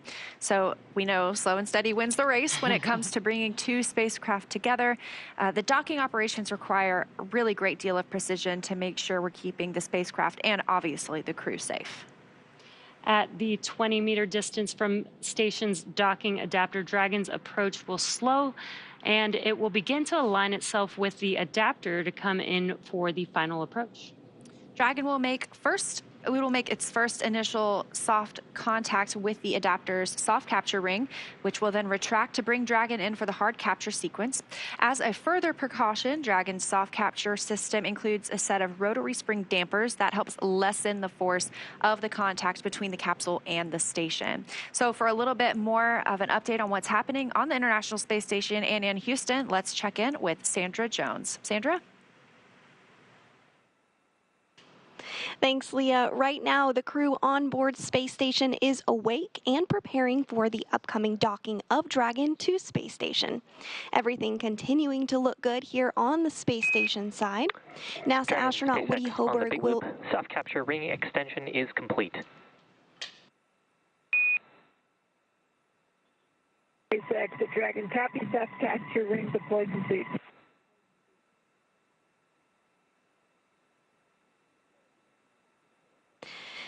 Good words there up to the crew. So as I was saying, Hoberg will be in the station's cupola using special software to track Dragon's approach and make sure it stays in the expected zones. Hoberg will also be primed for hatch opening operations once Dragon is docked. He'll start by opening the large hatch on node 2 Zenith, which will give him access into the pressurized mating adapter. The crew will then have to pressurize the vestibule, which is the small space between the hatches on Dragon and Space Station. And This Dragon was exposed to SpaceX on the big vacuum loop. prior to Ground docking. has pulled go for approach 2. Please confirm visors are down and that you are ready for docking.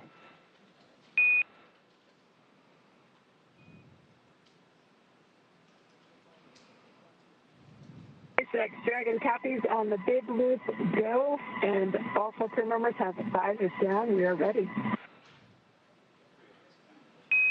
Excellent news, Dragon. Ground is going to be enabling approach shortly, and a reminder that after the crew hands-off point, retreat and breakout are not permitted. Dragon copies.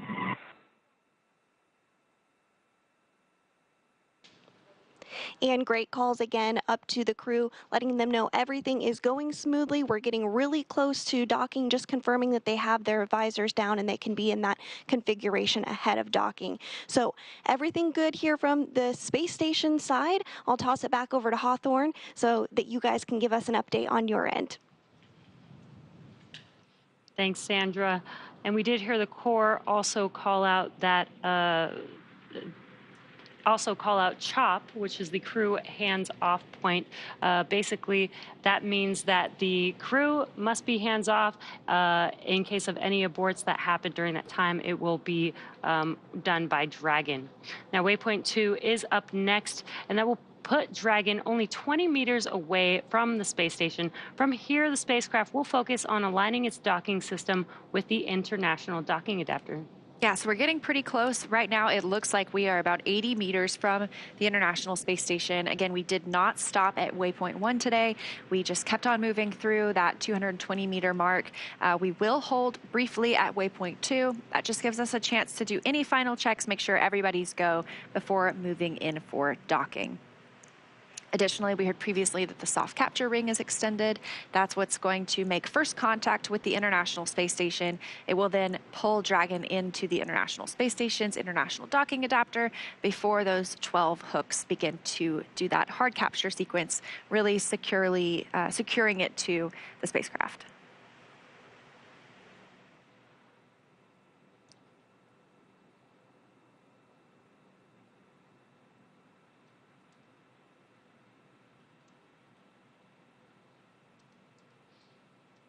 And we are expecting initial contact between Dragon and the International Space Station any minute now.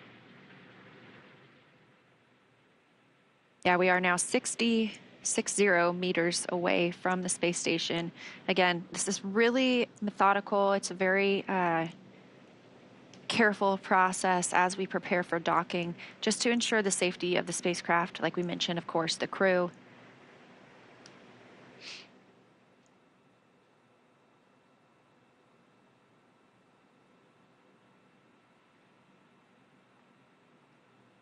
And again, we do not have views from the International Space Station at this time, but we have good confirmation that Dragon is on the docking axis, continues to move in as planned. Sometimes we don't have these views as we are moving from satellite to satellite in the Tracking Data and Relay Satellite System known as TDRS.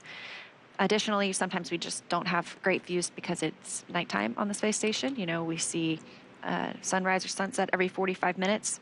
They are in an orbital nighttime at this point. The International Space Station flying 265 statute miles south of Australia. Dragon now 40 meters from the space station, continuing to approach waypoint 2.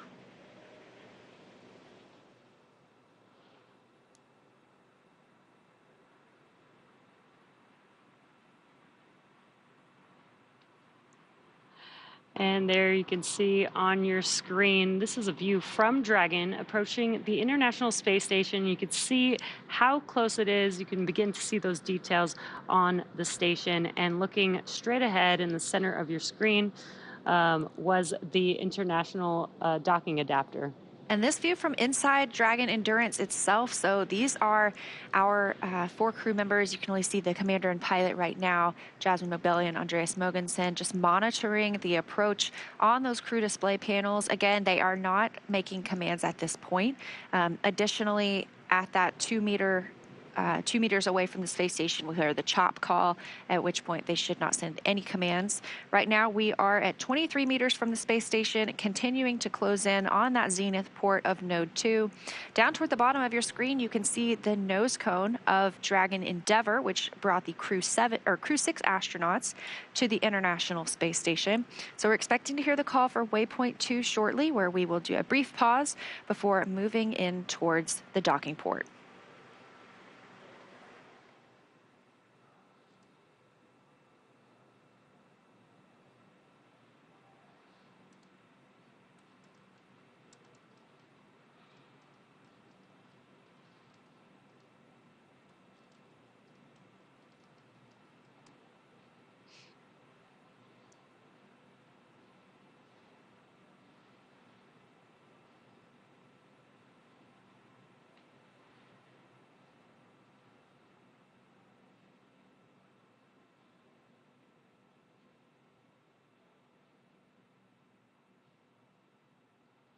Also, a cool thing in this view is Dragon is now directly above the International Space Station. And you can tell in the view because you can see the clouds on Earth in the background. And it looks like we have reached that 20-meter waypoint 2 mark. Station, Houston on the Big Loop. Dragon is on final approach and is go for docking. Monitor per steps 5 and 6 in 1.102 Dragon approach and retreat monitoring.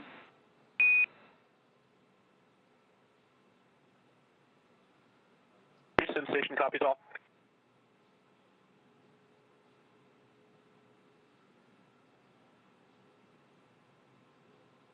All right, confirmation from Amy Dill, the Capcom in Mission Control Houston, to the crew that they are moving in for docking. So we are now 16 meters away from the International Space Station. Again, continuing slowly into the Node 2 Zenith port for docking today.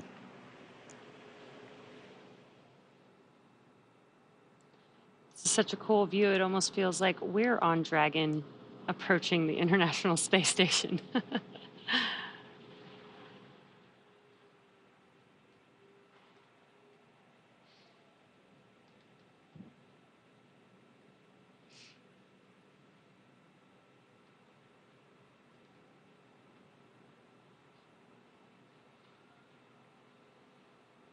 Space Station and Dragon now flying over Australia. And Dragon just 13 meters away. Again, a very methodical and careful approach to our docking port. Great views coming from Dragon this morning as we get ready to welcome 4 new crew members to the orbiting laboratory.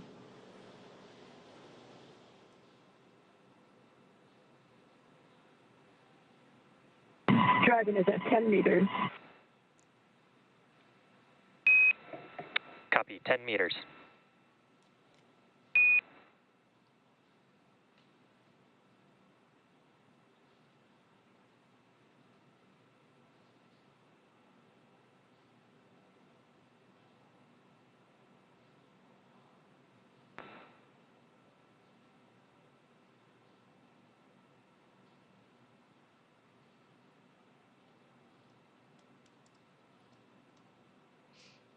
And we are just moments away from Dragon docking with the International Space Station. First will be a soft capture, and then there will be 12 hooks deploying 6 at a time to create that hard capture between the vehicle and the station.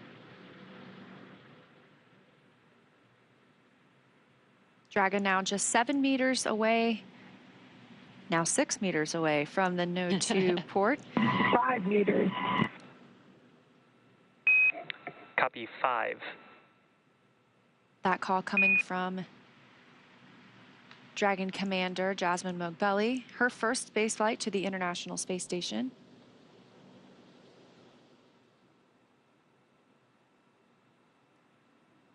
Standing by for the call of crew hands-off point, or CHOP.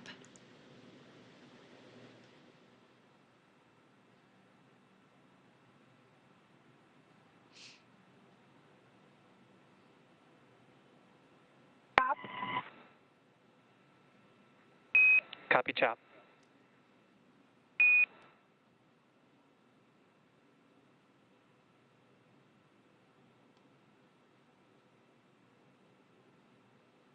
One meter.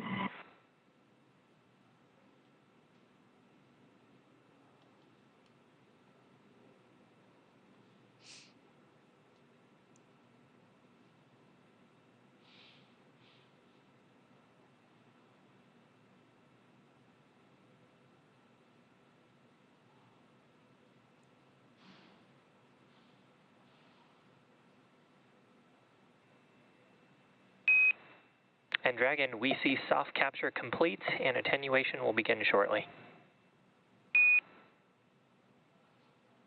Dragon copies. And contact confirmed, 6:16 a.m. Pacific time, 261 statute miles over Australia.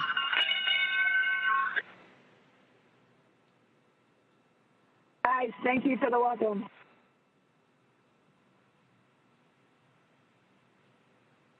And that welcome coming from the crew aboard the International Space Station. Endurance has arrived with its international crew. They will begin the hard capture sequence shortly, but we are now up to 11 crew members on the International Space Station after they float through the hatch this morning. And on the big loop, ring retraction is in progress.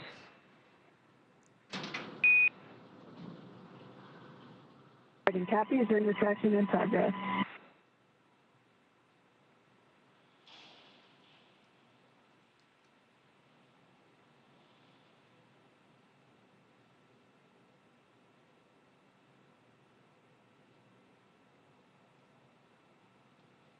Now, again, we don't have views right at this moment of Dragon on the International Space Station, but we did see that docking again at 6:16 a.m. Pacific time as the International Space Station and Dragon were flying 261 statute miles over Australia.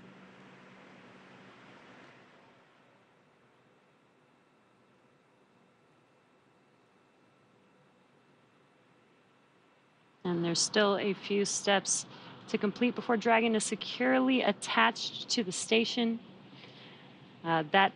We've now done the soft capture, but then there will be the completion of the soft capture ring retraction, as well as hard capture sequence beginning, and then finally hard dock completing. And again, that will require 12 hooks to deploy. Again, 6 at a time will deploy to make that hard capture completion. Of course, once we have a successful hard capture, it still is going to take a little bit before we see our crew members float through the hatch into the International Space Station and officially bring us up to that total of 11, at least for about the next few days or so. We will first pressurize the vestibule. Well, Woody Hoberg will open the station side of the hatch. He will pressurize the vestibule, the space between both of those hatches, the Dragon hatch and the station hatch, bringing that to the same pressure as is inside Dragon and the space station. It's much of what we are used to here on Earth. Eventually, they will bring the crew members aboard. Again, they will give us a welcome ceremony. We'll get to see them and hear their first remarks about their visit to the space station, maybe what the ride was like. Then they will move right into work. They will start their safety briefing with the crew, making sure that they remember all their training from the ground, get brought up to speed on the International Space Station itself.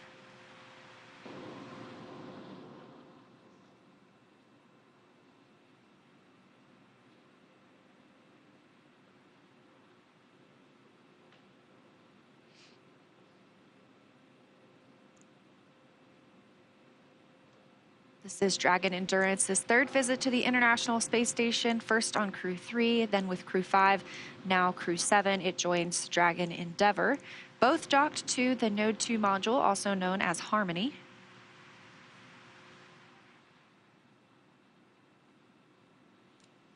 And that next step, soft capture ring retraction, is typically expected about 4 minutes after soft capture. So we should... And Dragon ring retraction is complete. The docking sequence is holding for MCS reconfiguration.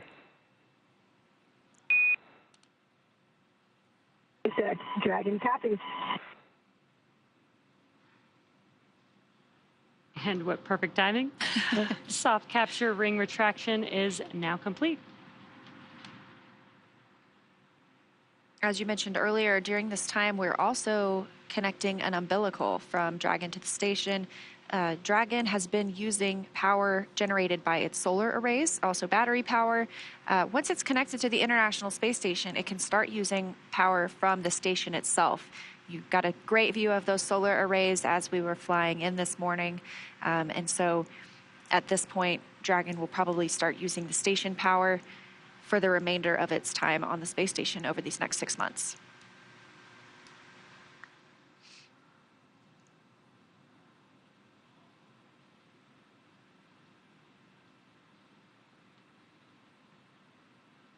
And again, we do have soft capture complete for Dragon Endurance. We are standing by for the start of the hard capture sequence. This process takes several minutes, but it is the securing of 12 hooks from Dragon to the International Space Station, giving us that firm, secure hold. MCS configured. Proceeding with hook driving.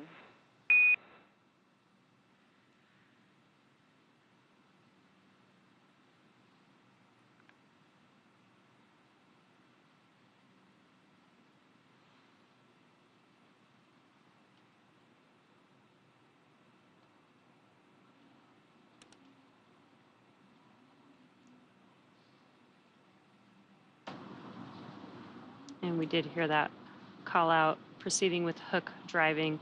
That is the beginning of the hard capture sequence. Again, as Leo was just mentioning, there will be 12 hooks, and they will deploy 6 at a time. So there'll be 6 hooks first. Once those are fully latched to the International Space Station, then the next set of 6 hooks will begin to deploy.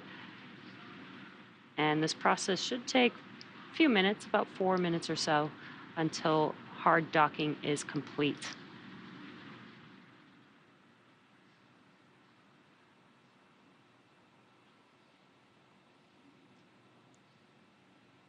Again, we welcomed Crew-7 to the International Space Station at 6:16 a.m. Pacific time this morning. Here's your view inside Dragon Endurance right now over the shoulder of our commander, Jasmine Mogbelli, and pilot Andreas Mogensen.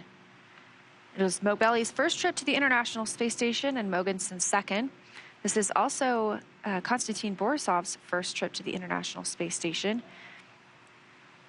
And Satoshi Furukawa is returning as well. So he is the most experienced on this crew when it comes to days in space. I believe he has 165 days from previous missions.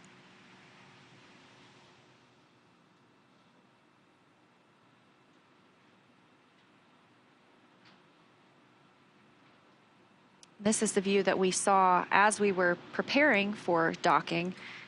It was giving us great views of the docking port itself. Now that we have completed that soft capture, we are obviously pulled into the space station. And those first 6 hooks are driving. We are, again, in the hard capture process right now. So we'll see those first 6 hooks drive, followed by the second 6, at which point they will be considered officially hard docked to the space station.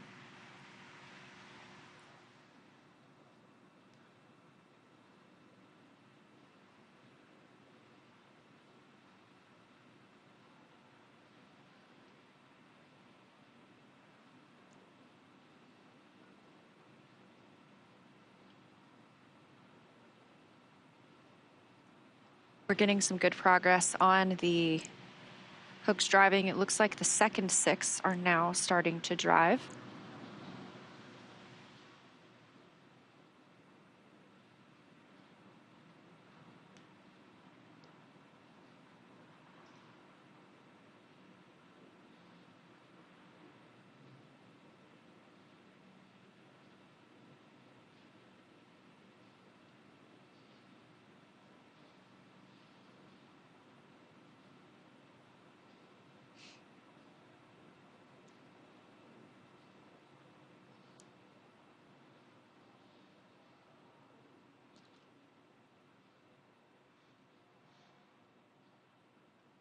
Meanwhile, on the International Space Station, again, it is a Sunday, so it is considered an off-duty day for the crew. The 3 cosmonauts currently on board are eating their midday meal. Meanwhile, Woody Hoberg is monitoring Dragon's docking. He will eventually assist with the pressurization of the vestibule, the hatch openings, and welcoming the crew on board.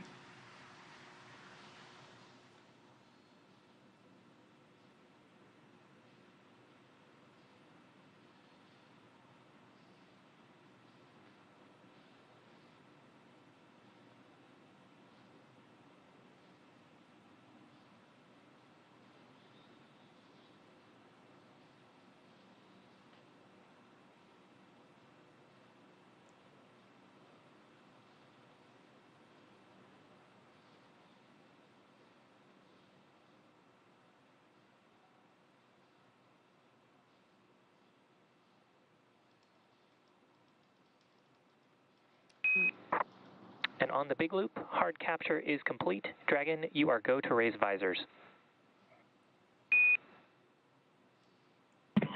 Dragon copies, raising visors.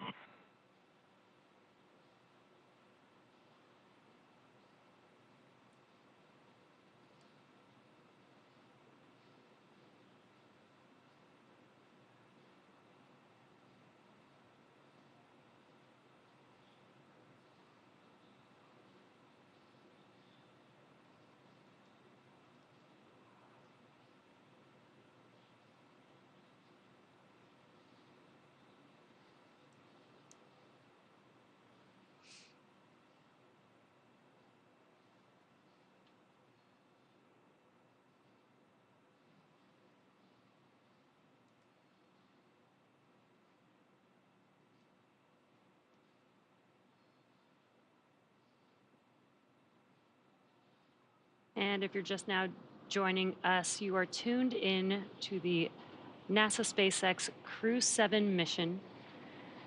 And the crew has just docked to the International Space Station. Hard capture has been confirmed. And the crew lifted off from Space Launch Complex 39A on Friday early morning at 12:27 a.m. Pacific Time, 3:27 a.m. Eastern Time. And about 30 hours later, they are now docked to the International Space Station. Yeah, that docking of our 4 crew members coming at 6:16 a.m. Pacific Time. Houston Station on the Big Loop, PMA ingress, step 1.1.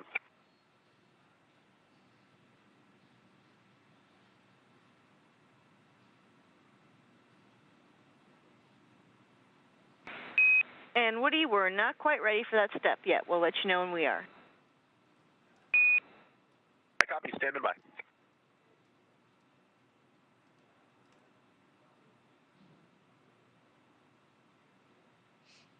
Again, those comms coming from Mission Control Houston, the Capcom there, speaking with Woody Hoberg aboard the International Space Station, who's been monitoring the approach and arrival of Dragon, as well as the pressurization at the vestibule, the hatch opening that we'll see over the next couple of hours. Docking came this morning at 6:16 a.m.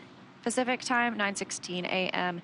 Eastern Time, as the spacecraft and the International Space Station were flying over Australia. We've again seen completion of soft capture as well as of hard capture. And on the Big Loop, docking sequence is complete. Dragon, welcome, Vilkom, Yokoso, Dobro Pожаловать to the International Space Station. SpaceX, ISS from Dragon on the Big Loop. Thank you so much. I have to keep reminding myself this is not just a dream. Thank you to the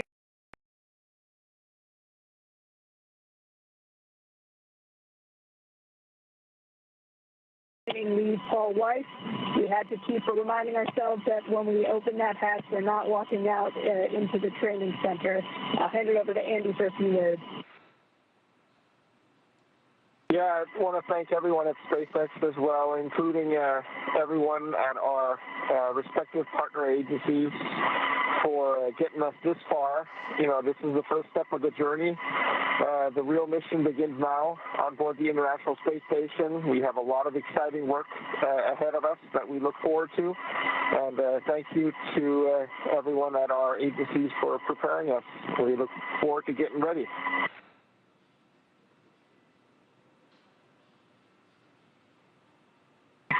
This is Satoshi. It was just like a training session in Hawthorne, California, and I'd like to express my appreciation to NASA, ESA, CSA, Roscosmos, JAXA, and especially SpaceX for flying us safely to the International Space Station. Thank you. Thanks all. It was exciting. Like my friend said, it was really, really close to what we have experienced during the training. We just had to remind ourselves that it's happening for real. Very excited, very happy to be on ISS. Looking forward to opening that hatch. Thanks all the agencies. Thanks Paul. Thanks the team. We're really excited to be here. Thanks SpaceX for this marvelous vehicle. Thanks.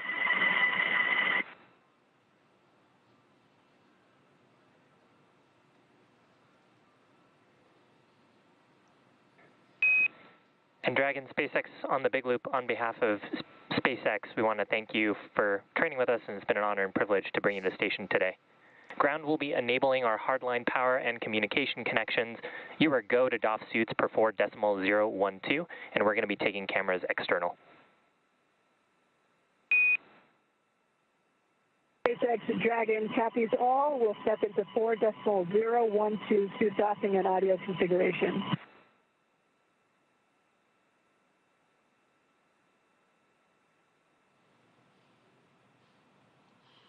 And some awesome words from the core, our core here, Shiva Bharavaj, speaking in every language to the crew, which was pretty awesome, welcoming the crew to the International Space Station. The crew also saying some amazing, kind words. That was really awesome to hear.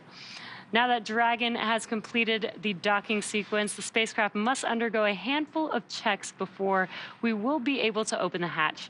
The crew on board Dragon will now get a chance to get out of their suits before moving into hatch operations. That's right, and things will begin picking up inside the station too as NASA's Woody Hoberg gets the hatch on the station side ready to be open, starts pressurizing that area known as the vestibule between the Dragon and station hatches. So with Dragon docked, that's going to do it for us here in Hawthorne, but our coverage for Crew-7 doesn't stop here. If you stay tuned, we'll have NASA's Sandra Jones in Houston continuing to walk you through the pressurization of that vestibule, the hatch opening as well. We're going to toss it to Sandra at Mission Control Houston to take us through the vestibule pressurization and hatch opening when we'll see NASA astronauts Jasmine Mogbelli, Andreas Mogensen, Satoshi Furukawa, and Konstantin Borisov float into the International Space Station. But first, let's quickly recap how they got there. They suited up in the suit-up room and rode in the Teslas on the way to the pad to their launch site.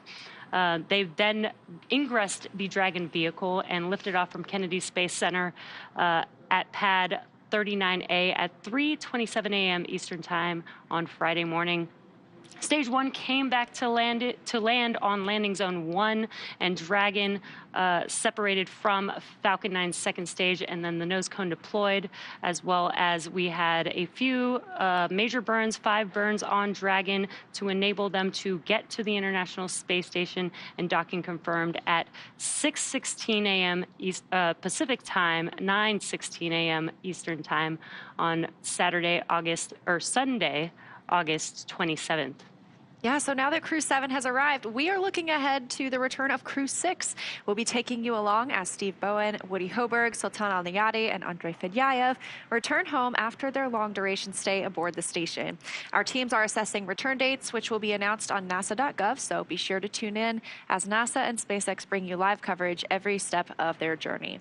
Also, be sure to follow SpaceX and NASA on social media for real-time updates. Thanks again for watching. Go NASA, go SpaceX, and go Crew-7 and Crew-6. Now sending it over to Sandra at the Johnson Space Center in Houston to continue sharing the mission as the crew prepares to board their home for the next 6 months, the International Space Station. For those of you watching on the SpaceX YouTube channel, please head over to NASA TV to follow the coverage live, and we'll see you soon.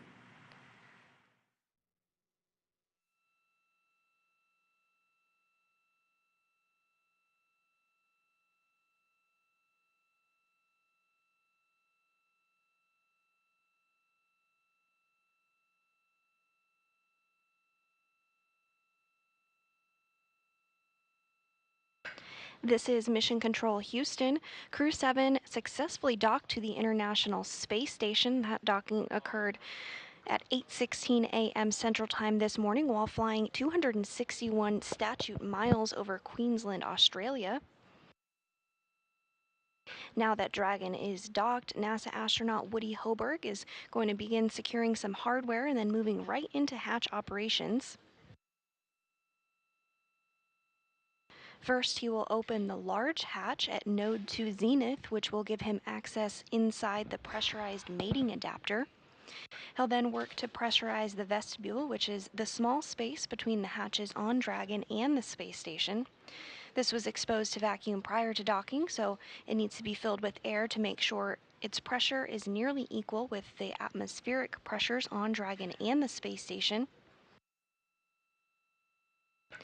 To do this, Hoberg will use a small valve on the station's hatch to slowly introduce air into the vestibule, and flight controllers here in Houston will monitor the pressure and temperature readings inside to verify that everything is leak-free before we get ready to open up the hatches. We expect it to take a little bit of time to get everything pressurized and checked out before we open up the hatches, but we'll keep you updated on the targeted hatch opening time. Following hatch opening, there will be a welcoming ceremony which will take place. Following this, the crew will get a safety briefing, get oriented, unpack their belongings from the Crew-7 vehicle, and get situated in their new home for the next 6 months.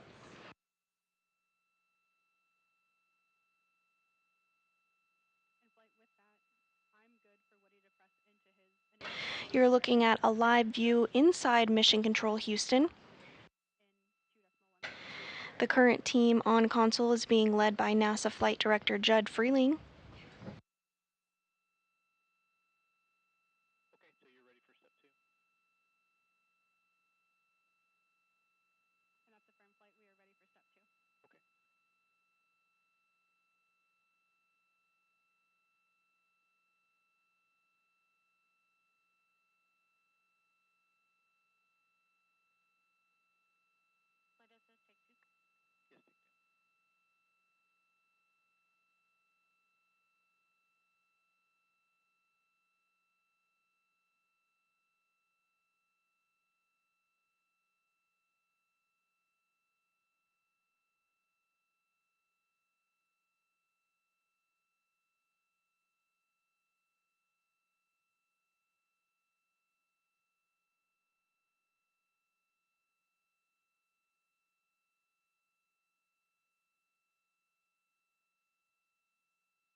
The flight control team here in Houston has been busy this morning as approach and docking neared. The team on the ground was in preparation. About 3 hours prior to docking, flight controllers began to feather solar arrays. This is a multi-step process and helps protect the arrays from plumes and keeps them safe when a vehicle arrives.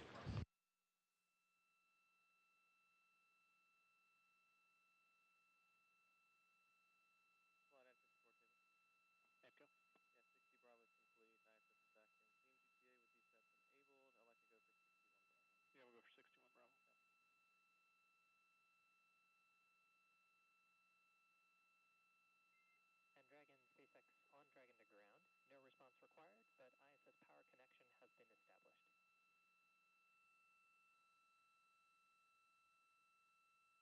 established. Copy.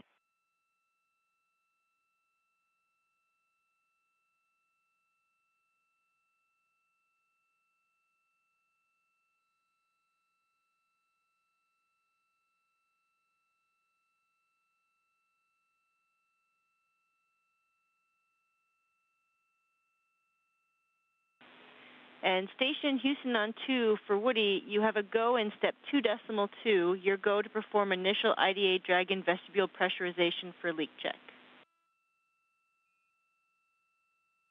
All right, Amy, copy go in 2.2, thanks.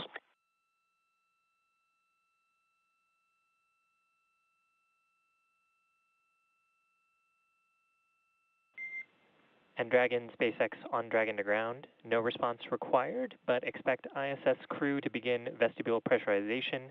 You can follow along in 4.400, section 4. In addition, you are go for sections 1 through 3 of 4.400 once you're complete with suit doffing.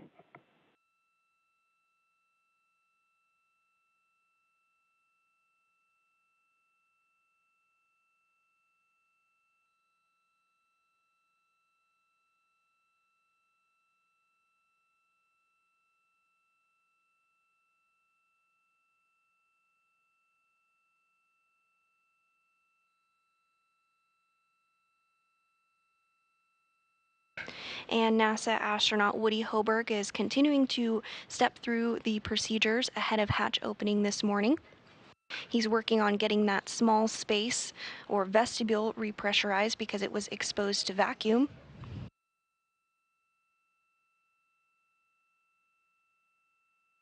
And as we eagerly await Crew-7 to float through the hatch later this morning, let's take a look at some of the science and research investigations that they'll be completing while on board Space Station.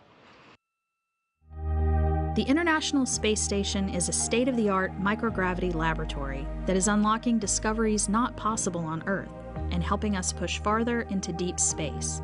Every single day, we are answering big questions about Earth and about space, about where we came from and about where we're going. But the other thing that we're doing is we're learning more questions to ask. Microgravity turns almost everything we know upside down. Liquids behave completely differently. Fire burns in new ways. Biological systems reveal surprises. There's a few things that have made me gasp out loud up on board Space Station. Watching heart cells actually beat has been a pretty big one. We're studying ways to grow food in microgravity. I got to tell you, these are pretty amazing. We're learning how human bodies react to life in space and how to keep crew members safe and strong on long-duration exploration missions. Deadlifts are awesome on Earth. They're also awesome in zero gravity. We're testing technologies that will be critical to our return to the moon and great leap to Mars. Our research has contributed to medical and social benefits on our home planet, allowing us to find new ways to combat disease back on Earth and develop technologies to deliver clean water to remote communities in need. The spectacular vantage point of more than 200 miles above our planet supports our monitoring of Earth's climate, natural disasters, and plant life. The orbital perspective that we have here on the ISS is just absolutely amazing. Earth is gorgeous. The growing new space economy, so vital to our continued progress in space, is flourishing in low Earth orbit. We're inspiring future generations from a platform that is one of the largest international collaborations of our time. We're doing science at 17,500 miles per hour. Come along for the ride.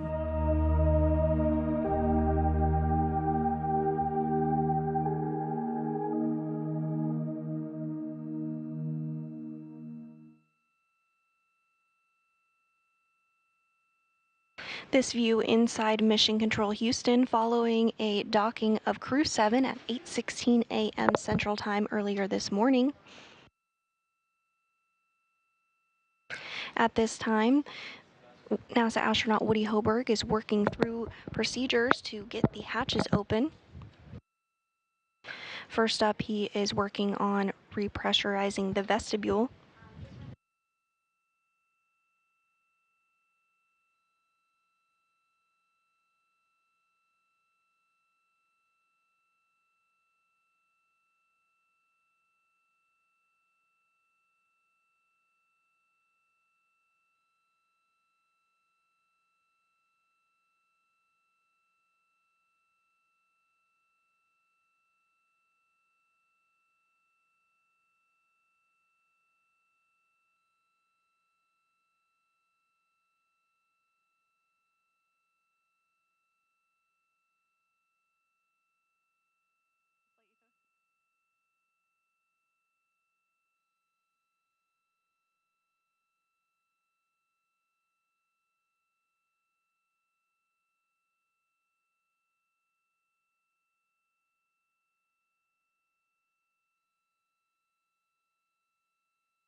And we're continuing to get live views here inside Mission Control Houston. We did have a docking earlier this morning at 8:16 a.m. Central. On your screen is NASA Flight Director Judd Freeling, who led the teams during today's docking.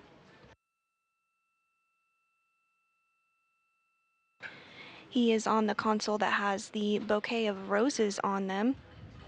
For more than 30 years, one Texas family has shown their support for NASA Mission Control with this simple gesture of sending flowers to Mission Control Houston.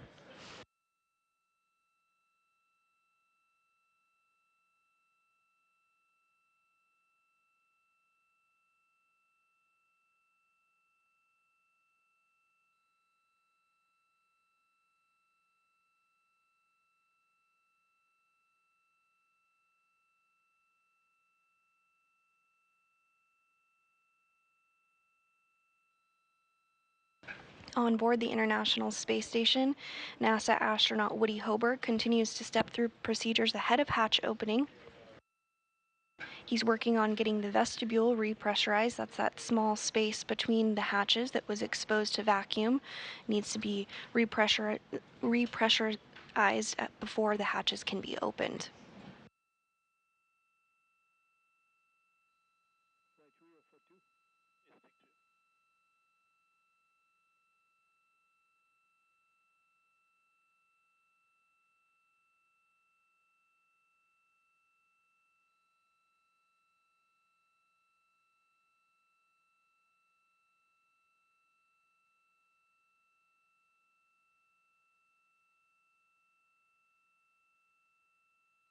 The International Space Station is currently flying 262 statute miles, approaching Toronto, about to enter into New York State.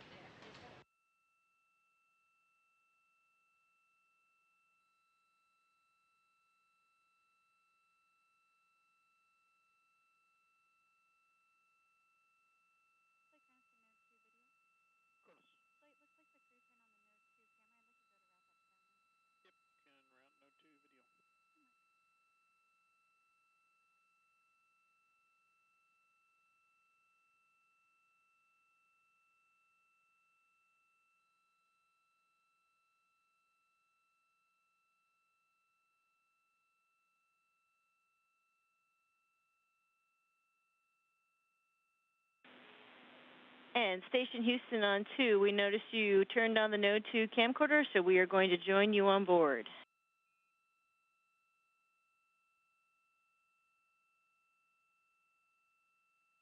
Hey, Amy, thanks for the heads up, and you're welcome aboard.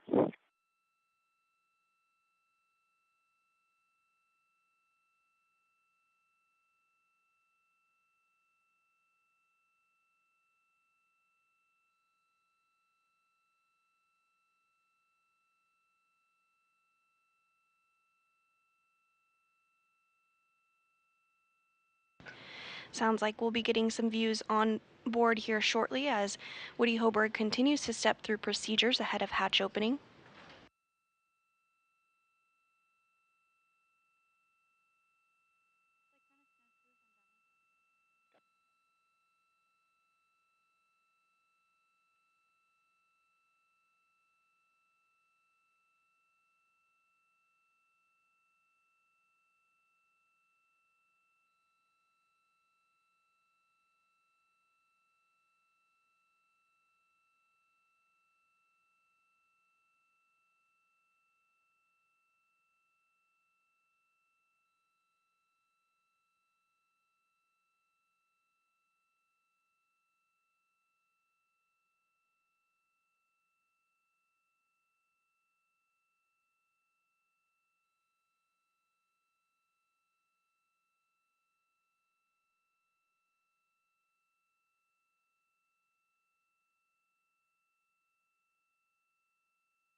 If you're just joining us this morning, Crew-7 has docked to the International Space Station after launching at 2:27 a.m. Central Time yesterday from Launch Pad 39A at NASA's Kennedy Space Center in Florida.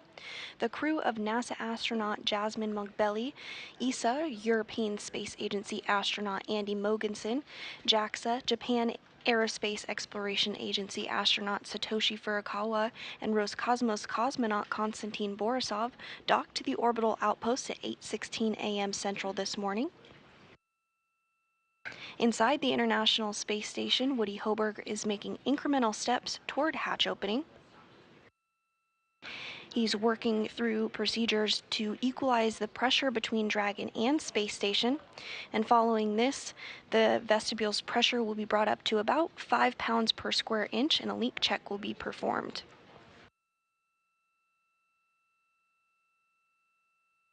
If all goes smoothly with that leak check, the pressure will then be equalized to that of Space Station and Dragon, and then after pressure is equalized and some additional checks, Hoberg will be given the go to open up the station side hatch, the A-pass hatch.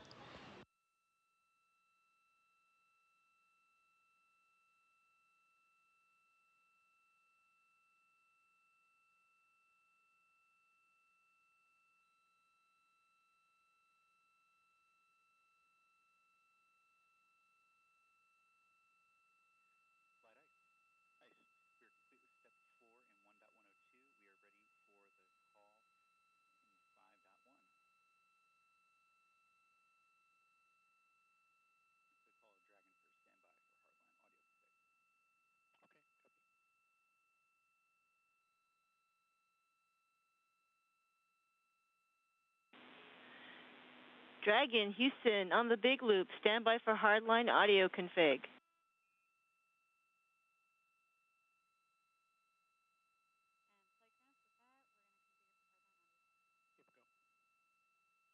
And you're looking at a view inside the International Space Station. Houston, Dragon copies.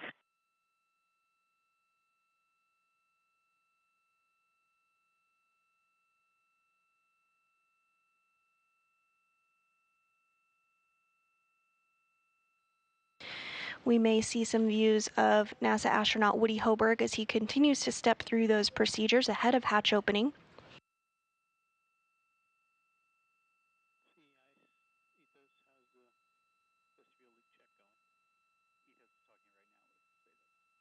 This is a view looking at the A-pass hatch.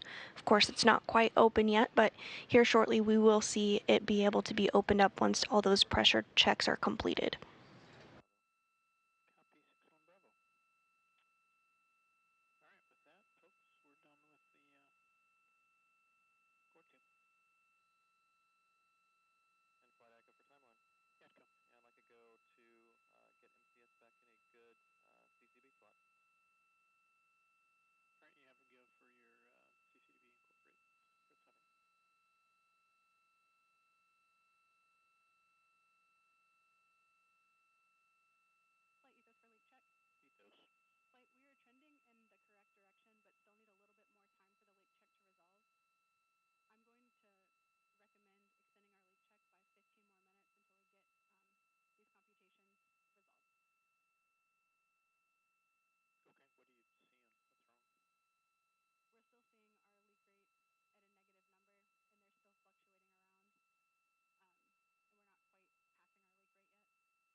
And this is a view from outside the International Space Station of Crew Dragon Endurance docked to the orbital outpost. Inside are 4 human beings: NASA astronaut Jasmine Mugbelli, ESA astronaut Andy Mogensen, JAXA astronaut Satoshi Furukawa, and Roscosmos cosmonaut Konstantin Borisov. They docked to space station at 8:16 a.m. Central Time, following their launch from the Kennedy Space Center in Florida yesterday at 2:27 a.m. Central.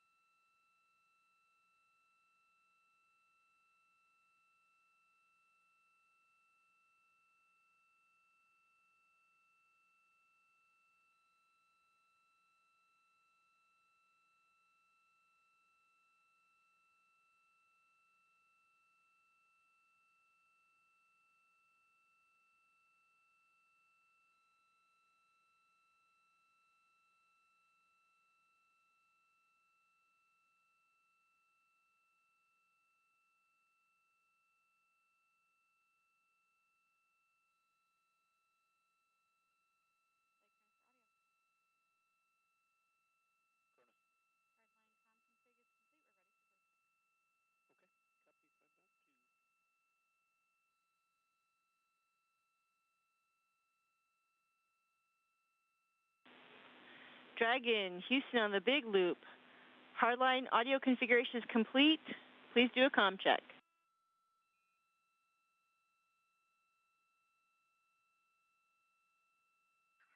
Houston, Dragon copies. I have you loud and clear. How me? And we'll do station next. Dragon, Houston, I have you loud and clear. Station, Dragon, comm check. How do you hear? Dragon Station has you loud and clear. How me? We have you the same.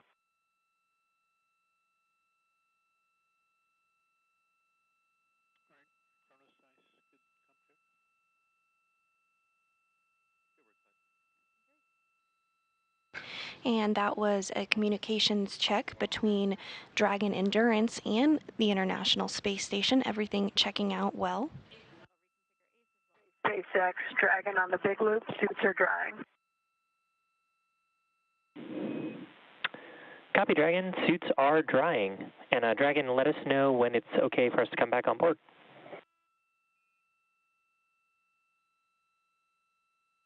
Wilco, not quite yet. SpaceX copies.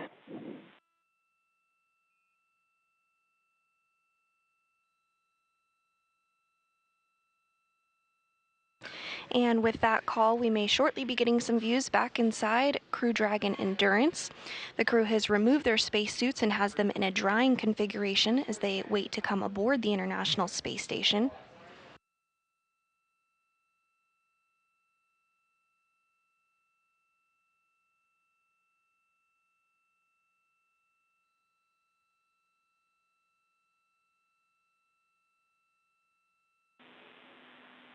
Station, Houston on the big loop for leak check status.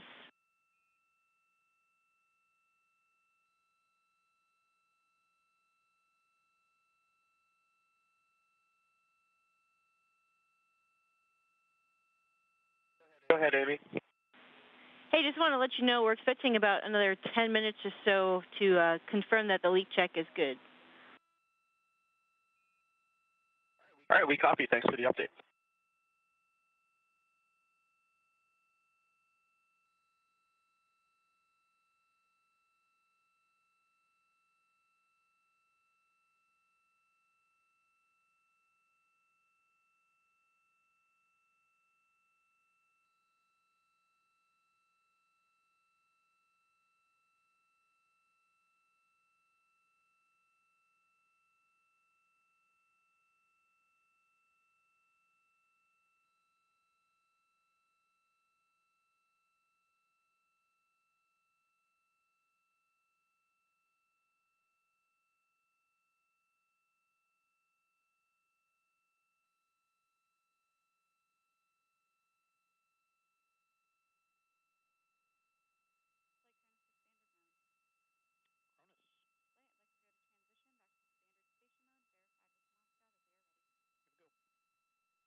While NASA astronaut Woody Hoberg continues to step through those procedures to repressurize the vestibule, his crewmates are enjoying a day off. On board the International Space Station currently are 7 human beings. Those include NASA astronaut Frank Rubio, Roscosmos cosmonaut Sergei Prokopyev, Dmitry Petelin, and Andrei Fadayev, as well as NASA astronaut Steve Bowen, Woody Hoberg, and then UAE astronaut Sultan Al-Nayadi. Once Crew-7 floats aboard the International Space Station, there will be 11 humans on board until Crew-6 departs here in a short time.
Station Houston on Space Ground 2 for Woody.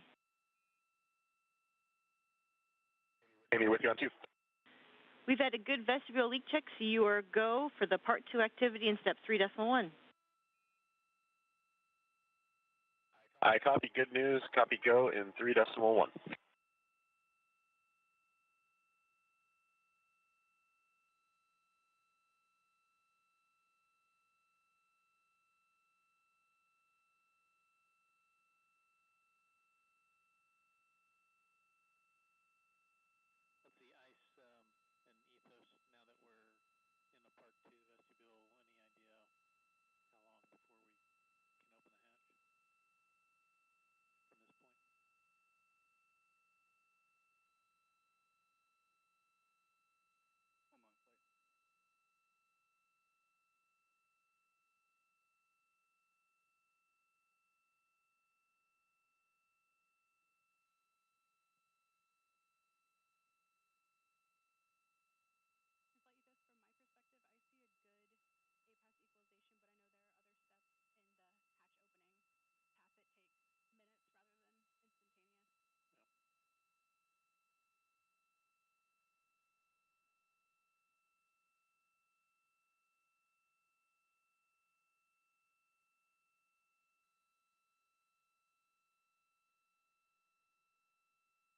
And we are getting a view of NASA astronaut Woody Hoberg as he continues to step through those hatch opening procedures.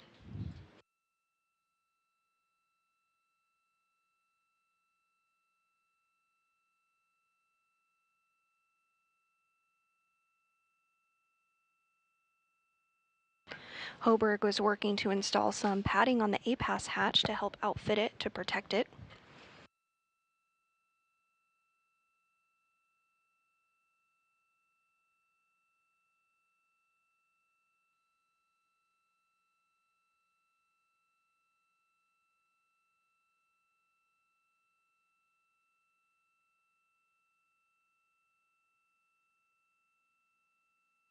Let's see, PAO, I think my ballpark estimate is going to be about 30 minutes from now. We'll probably open the hatch. Copy. We'll just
And we did hear that that vestibule repressurization was successful, as you can see on your screen. Woody Hoberg continuing to step through procedures ahead of hatch opening. We are expecting a hatch opening to occur around 10 a.m. Central, 11 a.m. Eastern, if all continues to go smoothly with the operations.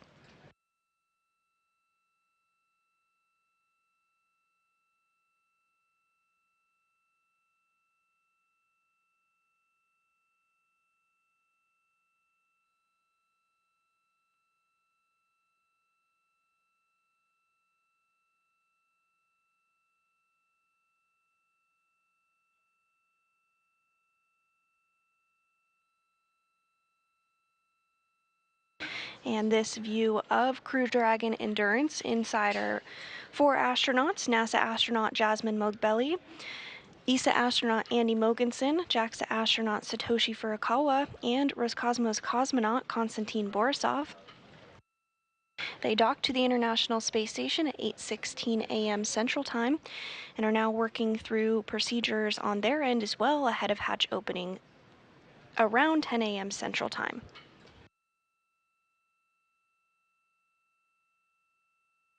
This view back inside the space station as Hoberg continues to step through those procedures.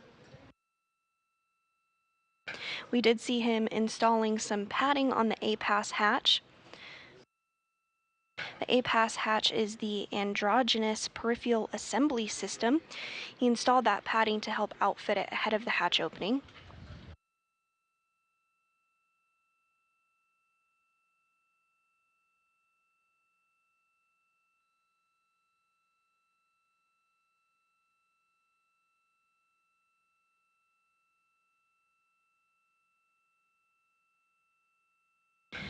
And you can see him now. He has a flashlight. He's going to visually inspect the hatch, make sure everything looks good before the hatch can actually be opened up.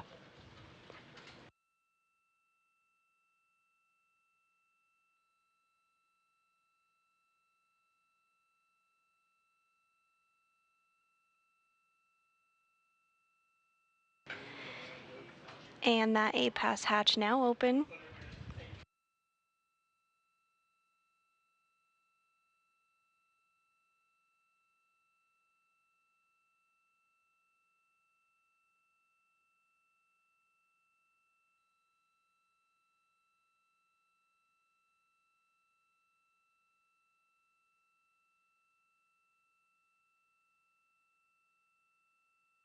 So with that APAS hatch open, that's not quite the end of the process here. There's one more hatch to open on the Dragon side.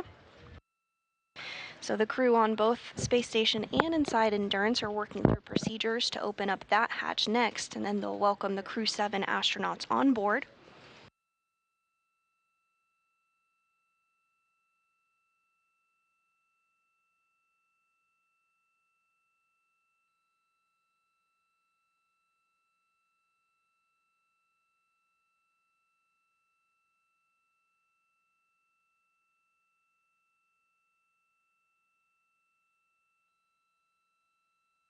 As you can see, Hoberg now using that flashlight to inspect the hatch on the Dragon side, make sure everything is looking good, no foreign object debris or FOD, before they do go ahead and open up that hatch here shortly.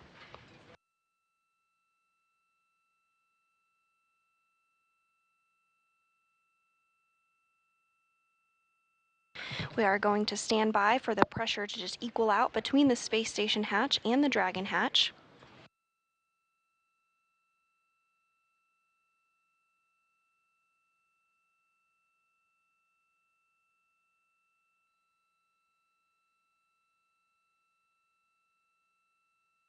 Houston Station on 2, APAS hatch is open, negative condensation. We copy all, Frank. Thank you.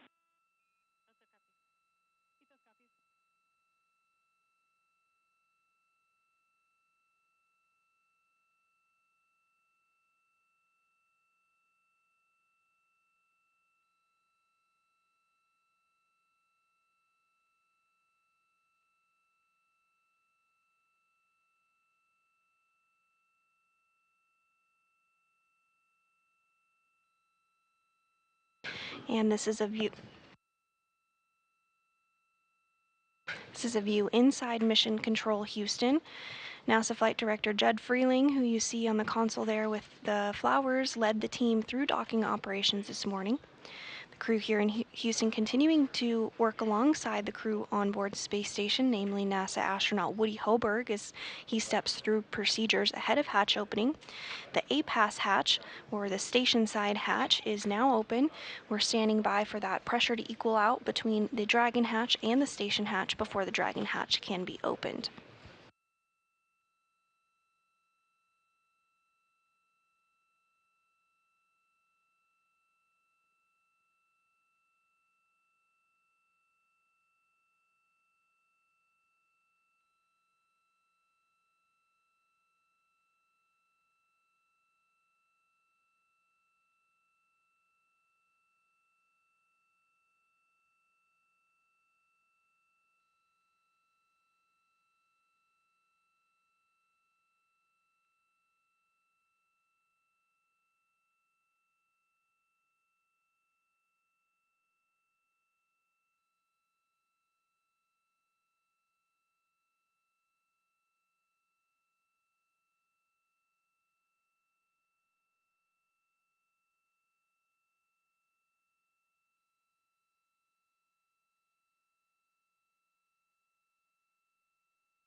As NASA continues to live and work in low Earth orbit, humanity's home in space for over 20 years, we're also working with commercial industry on commercial LEO destinations to ensure there is no gap in low Earth orbit. So let's check out this video to learn more about the commercialization of low Earth orbit. Dragging the ground will no longer be available for comm. LEO.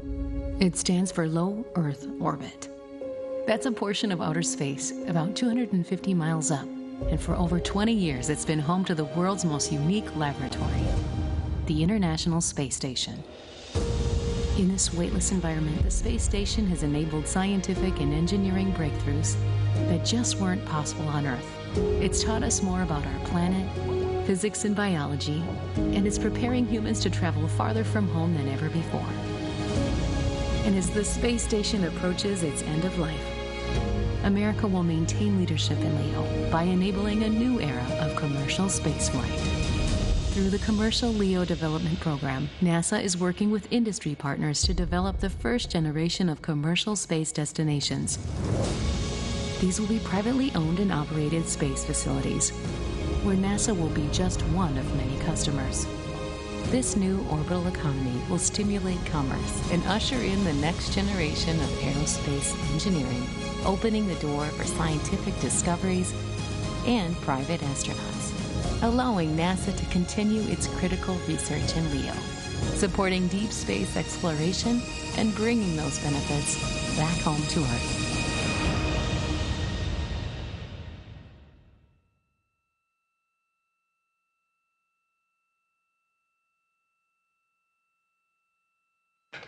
And if you're just joining us, Crew-7 successfully docked to the International Space Station at 8:16 a.m. Central Time this morning. The crew is working through procedures to open up the hatches between Space Station and Dragon.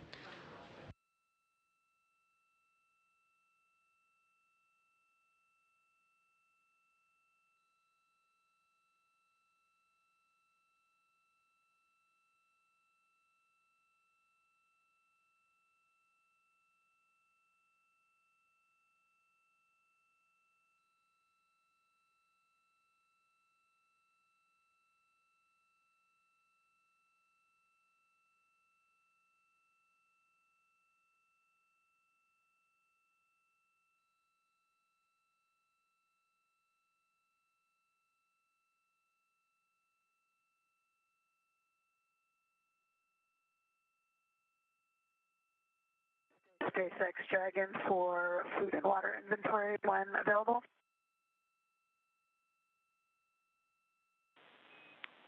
And Dragon, I'm with you on the big loop for inventory.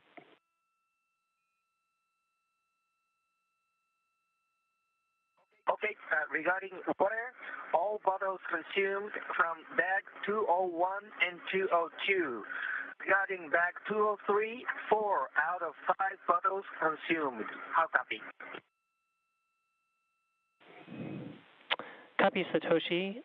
All water consumed from 201 and 202, and 4 of 5 bottles consumed on 203. Good copy. Regarding food, bag 301, 3 quarters consumed. And 302, also 3 quarters consumed. 309er, also 3 quarters consumed. 310, also 3 quarters consumed. How copy?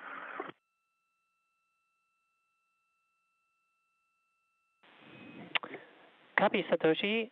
3 quarters of food consumed on bags 301, 302, 309er, 310.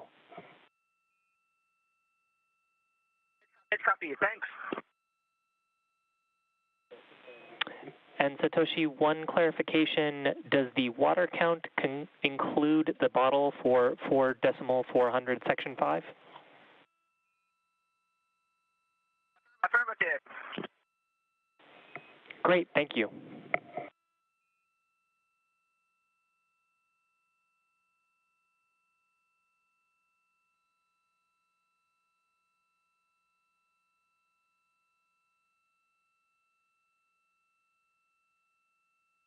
And that was JAXA astronaut Satoshi Furukawa calling down to the core about water usage that was drank on the way to space station.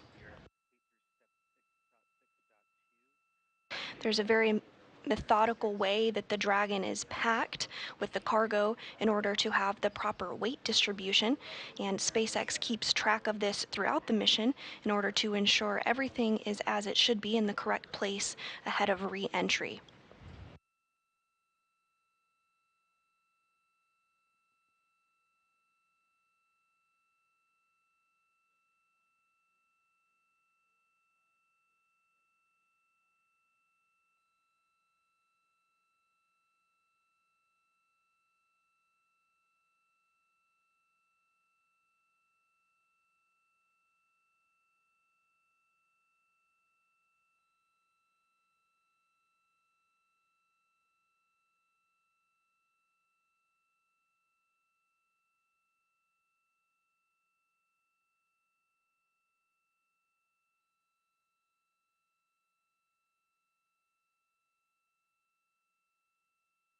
Houston and SpaceX station on the Big Loop. Station is ready for Dragon hatch equalization. Houston copies.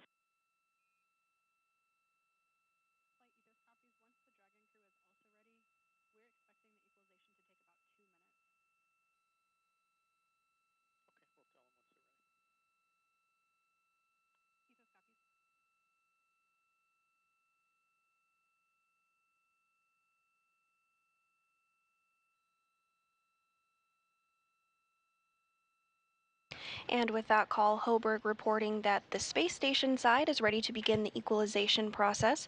We'll stand by for the Dragon side to be ready for that step as well. Once that equalization process occurs, the team will verify that everything went smoothly with it, and then at that point, the hatch will be good to be open between the space station and Endurance.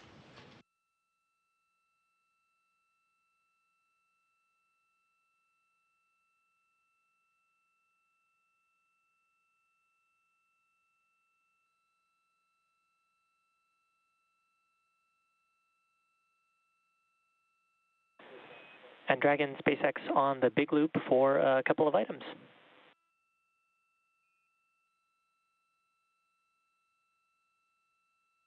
Go ahead for Dragon. Hey, Dragon. Just wanted to double check if we could come back on board with video. Let us know when you're ready for that. In addition, we can perform the equalization while you are completing Section 5 of 4.400. Just let us know when you're ready for equalization.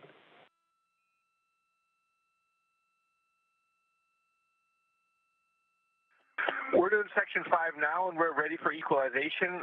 The only thing we need to do is doff our undergarments and change into flight suits, so hang on with coming internal with the cameras, please. Okay, Dragon. Thanks for the update.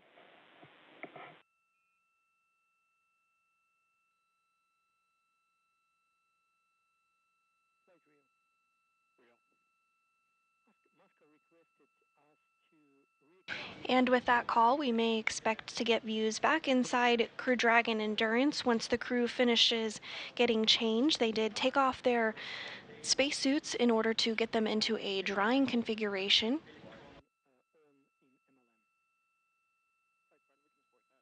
The next major milestone that we'll be tracking is for the pressure to equalize between Endurance and the space station before the hatch can be opened.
Station and Dragon, Houston on the Big Loop.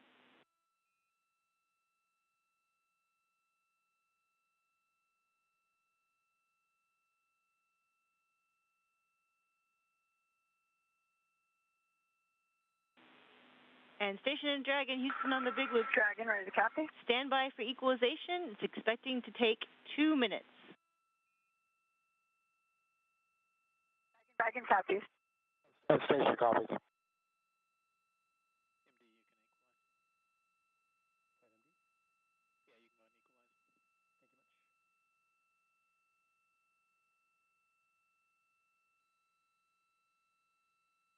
And both the station side and the Dragon side have been given the go for the equalization process to begin. Expecting that to take about 2 minutes.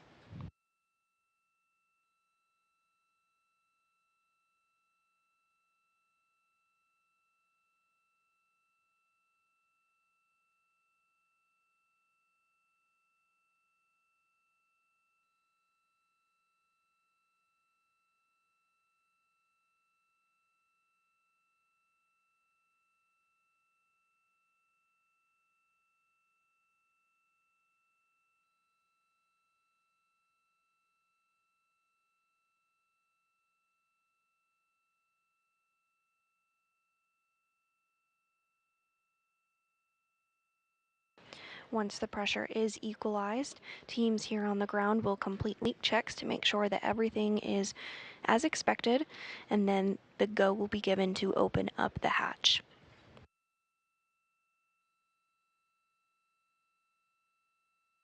And here is a view from inside the International Space Station. You can see that a pass hatch is open.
Dragon SpaceX on the big loop for alert reconfiguration.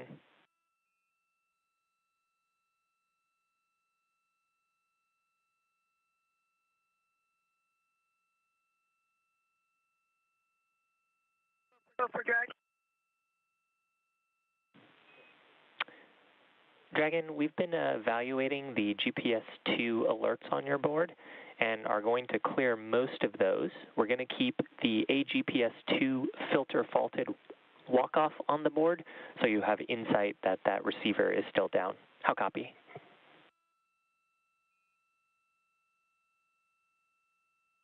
Dragon copies all. Good news, and clarification, degraded performance, not hard down.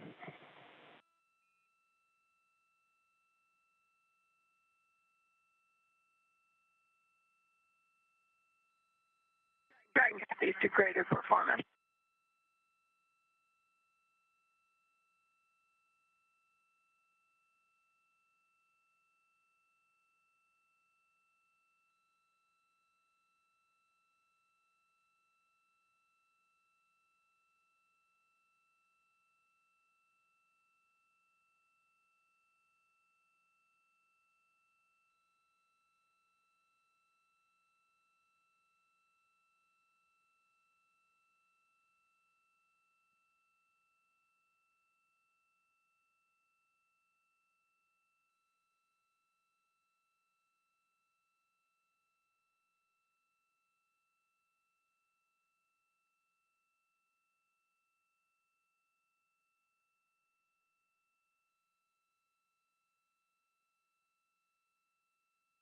And the endurance equalization process is underway.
If you're just joining us this morning, Crew-7 has arrived to the International Space Station following their launch Saturday morning from the Kennedy Space Center in Florida.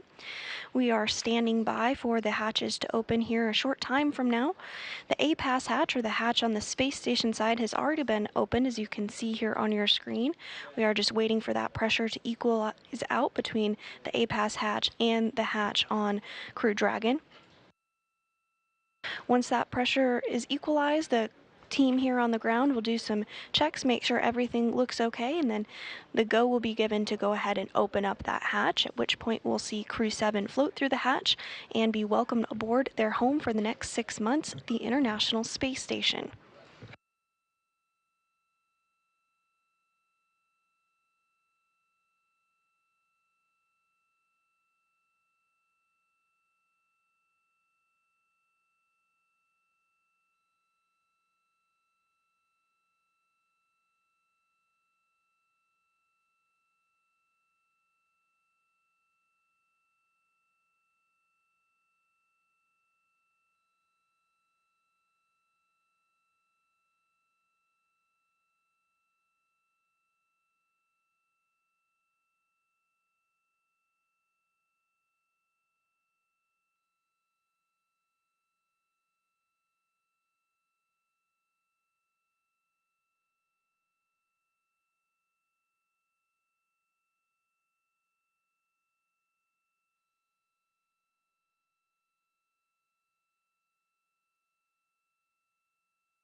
We're continuing to stand by for that pressure to equal out between Endurance and the International Space Station.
Again, we're continuing to stand by for that pressure to equalize out before the hatch can be open and Crew-7 can float aboard the International Space Station.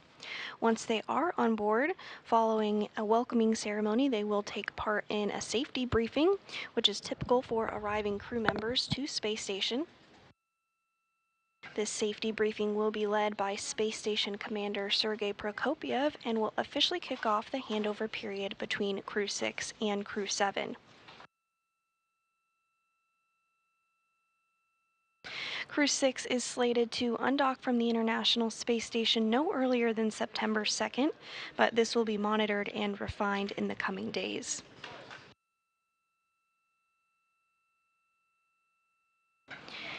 And we're getting views again of NASA astronaut Woody Hoberg floating inside the International Space Station as he continues to step through those procedures ahead of hatch opening. He does have the APAS hatch open already. That's the space station side hatch, while we continue to stand by for pressure to equalize.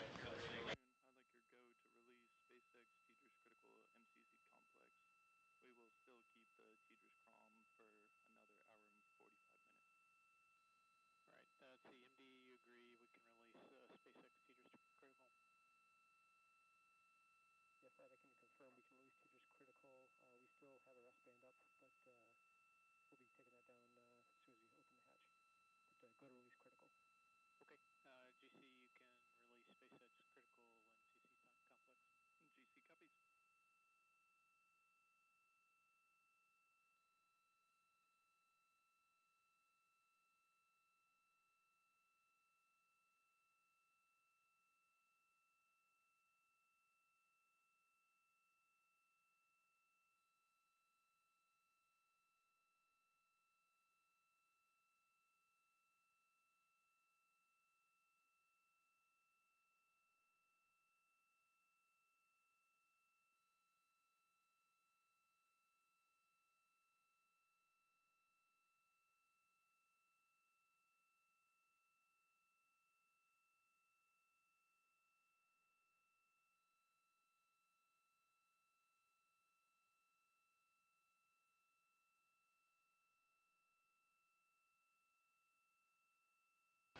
And this view from inside Mission Control Houston.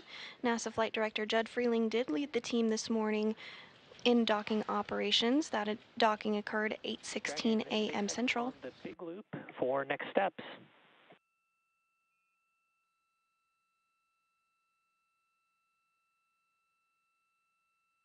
SpaceX Dragon, we are ready for next steps, and we're also ready for cameras to go internal.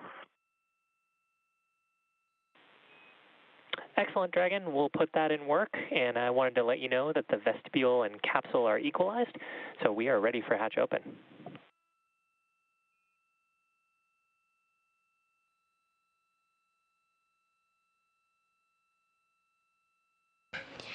And you heard that go for hatch open. The vestibule was repressurized and everything checking out.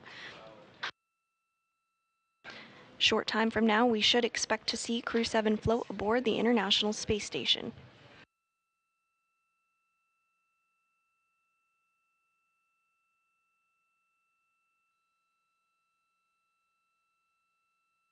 SpaceX Dragon copies, and we will go ahead and open the forward hatch at this time.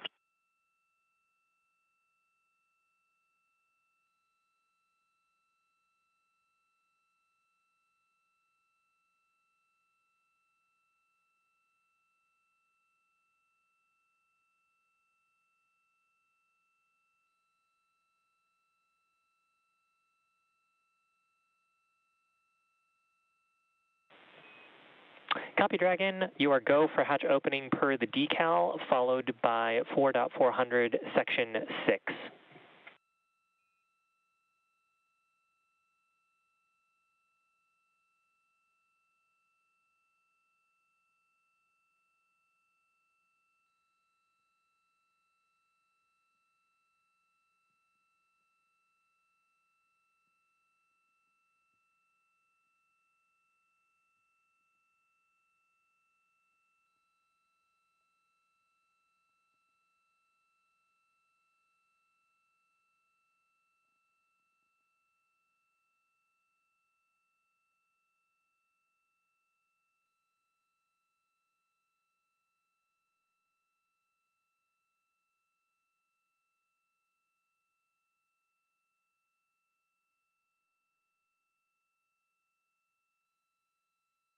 And as you can see here, NASA astronaut Woody Hoberg continuing to step through those procedures ahead of hatch opening.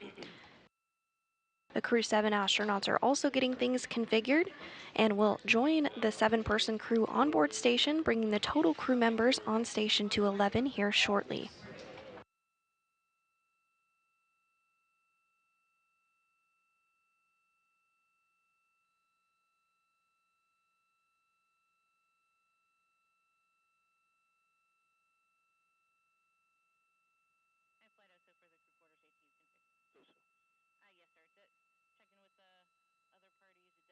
Okay, copy. Capcom, our mistake. Frank's absolutely right. We'll keep him as the on-call person. SpaceX Dragon on the big loop, hatches open.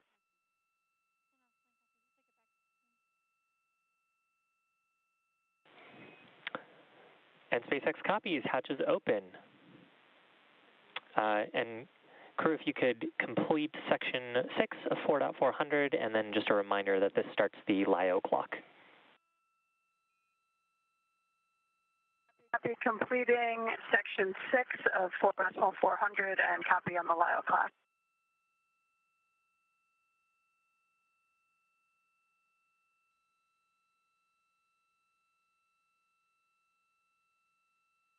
And we did hear that call out that the hatch was opened at 9:58 a.m. Central.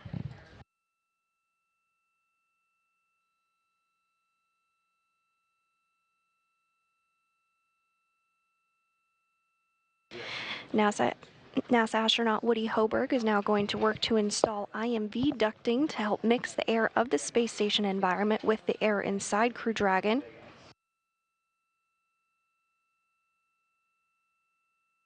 And they're also working to seal some of the LiO or lithium hydroxide cartridges that scrubbed carbon dioxide inside the Dragon capsule on the ride to the International Space Station.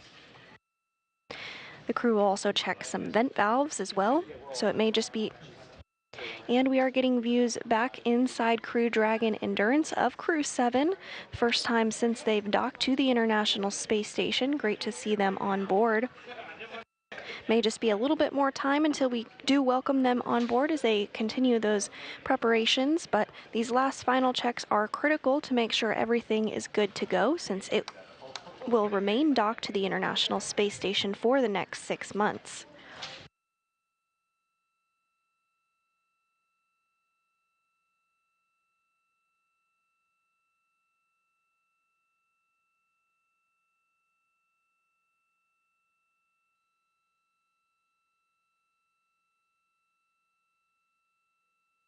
Flight Rio. Yes, flight. Both HSG and Rio, we completed our tasks for today, and with your permission, we would like to go on call. All right, anybody need Rio or HSG? All right, Rio, you are released, and HSG, can you call the FOD phone? I can give you the number if you don't have it. Rio copy. And flight, I'll need that number. So 33393. And flight Ice. both Dragon and ISS CT2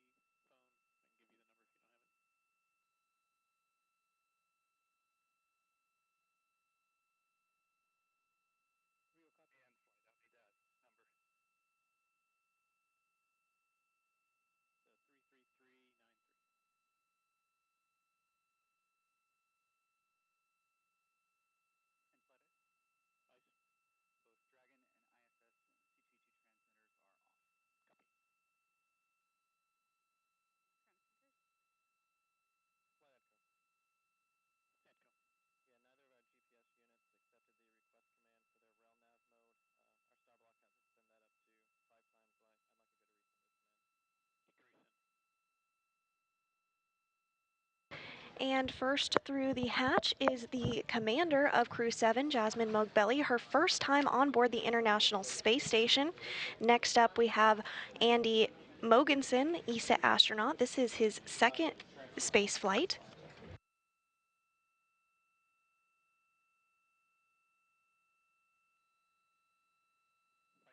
And coming through the hatch now is JAXA astronaut Satoshi Furukawa.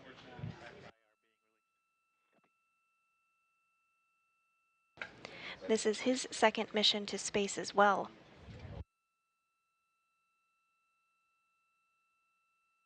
And next through the hatch is Konstantin Borisov of Roscosmos, his first time on board the International Space Station as well. And with that, Crew-7 is successfully on board the International Space Station, their home for the next 6 months.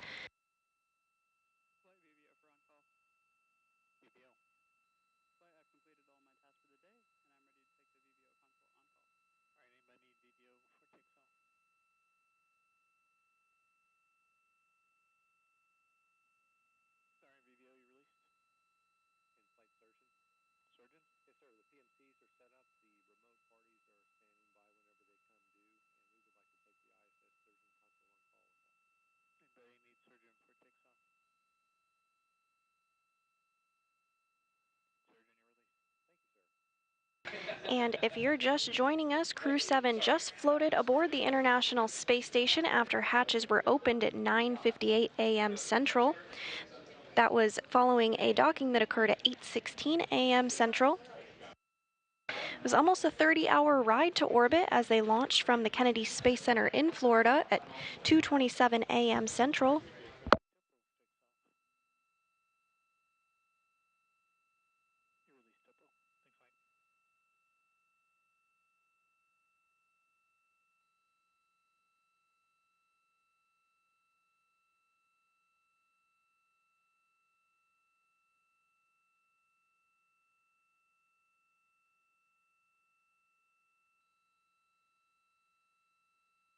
And you can see lots of excitement there.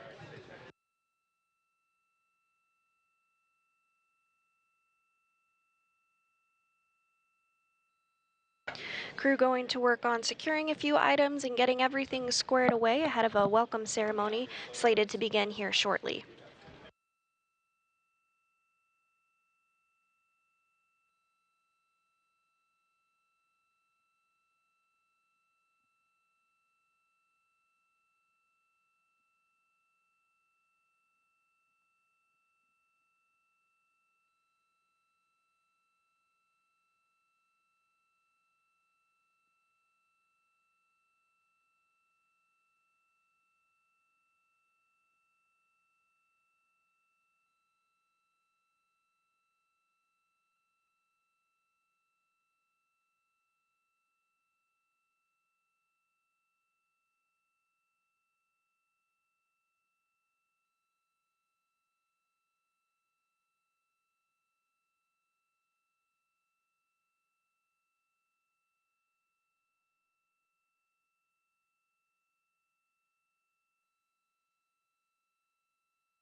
Houston, Dragon, IMV duct installation complete. Go for IMV fan activation.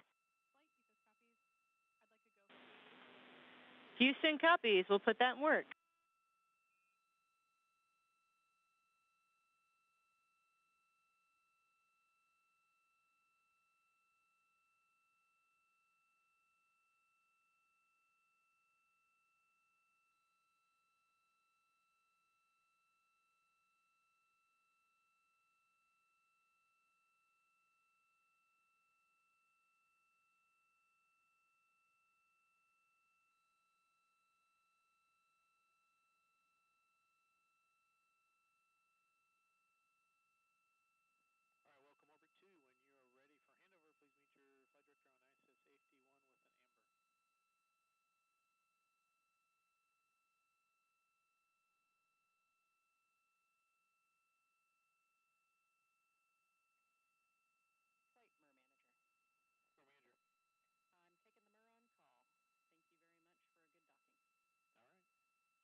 If you're just joining us, Crew-7 had the hatches open at 9:58 a.m. Central Time following a docking at 8:16 a.m. Central. We're standing by for a welcome ceremony here slated to begin shortly. The crew is just configuring some items inside Crew Dragon, setting up the cameras and preparing for that welcoming ceremony.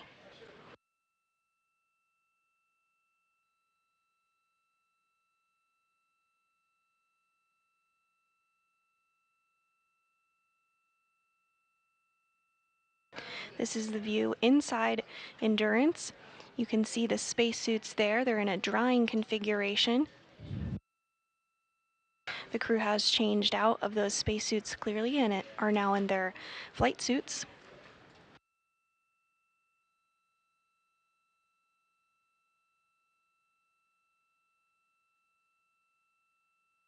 Houston, Dragon, do we have a go in step 6.3 of 2.102 to open location 23 and check for debris under panel? Checking.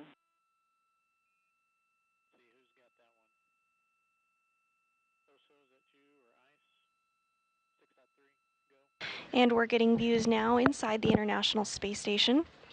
The crew is working to set up for the welcome event. You see Woody Hoberg, NASA astronaut with the microphone in his hand.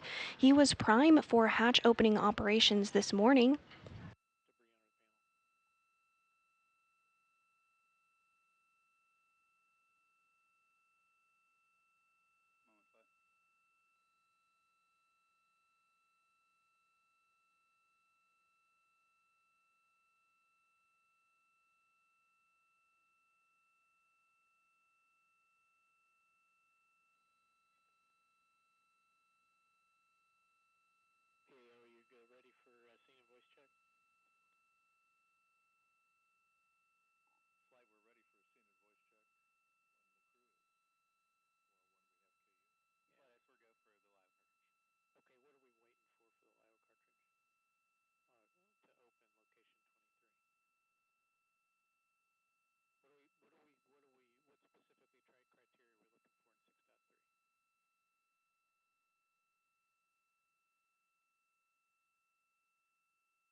And we are standing by for a welcome event slated to begin here shortly. You do see NASA astronaut Woody Hoberg with a microphone in his hand there.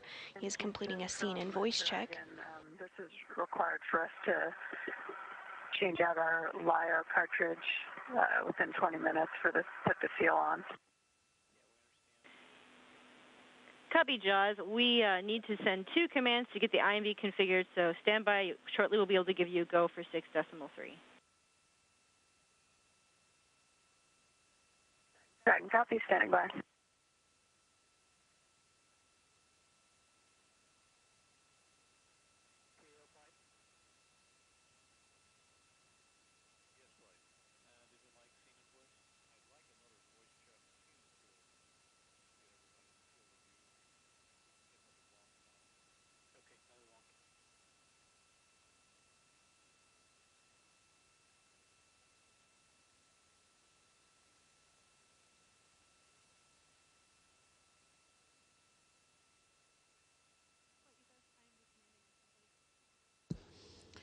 Long count on the wireless mic.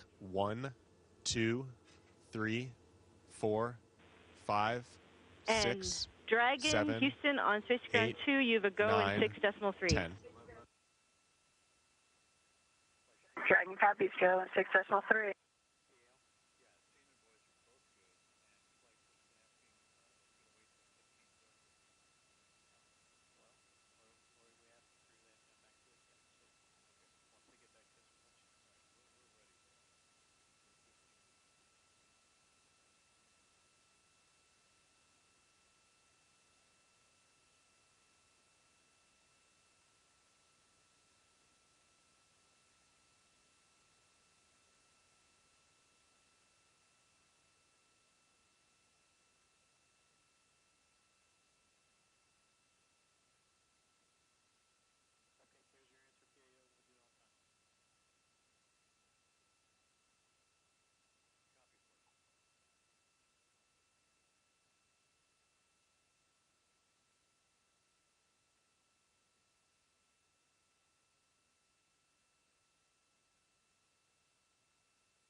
We are targeting our welcome ceremony to begin at 10:30 a.m. Central Time this morning. If you're just joining us, Crew-7 docked to the International Space Station at 8:16 a.m. Central following their launch yesterday evening from Kennedy Space Center in Florida. It was almost a 30-hour ride to orbit, but the hatches were opened at 9:58 a.m. Central. We did see Crew-7 float aboard the International Space Station, their home for the next 6 months, and we are standing by for that welcome ceremony to begin less than 15 minutes from now.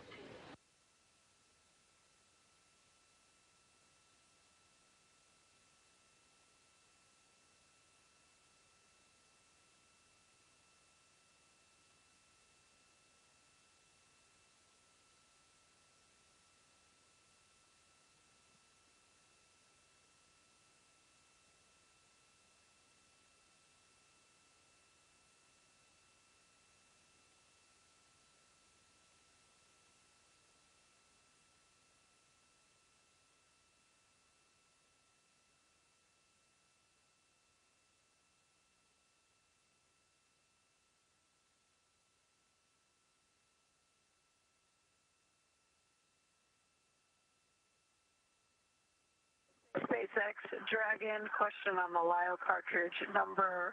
Cartridge 1 was the cartridge installed as the active, so which one do you want us to now put in the active slot?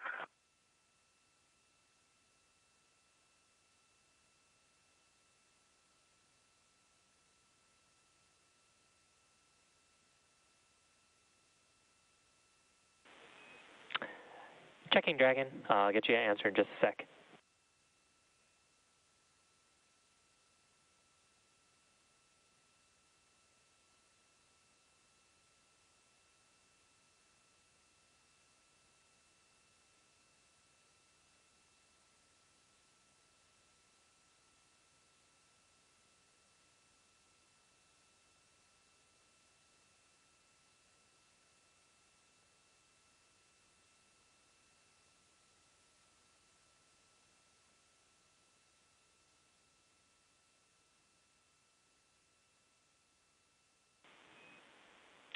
And Dragon, SpaceX on the big loop, you will put cartridge 1 back into the active slot, but sealed. So same cartridge that you just pulled out. Okay, copy. We'll put cartridge 1 back in the active slot, sealed. Good readback.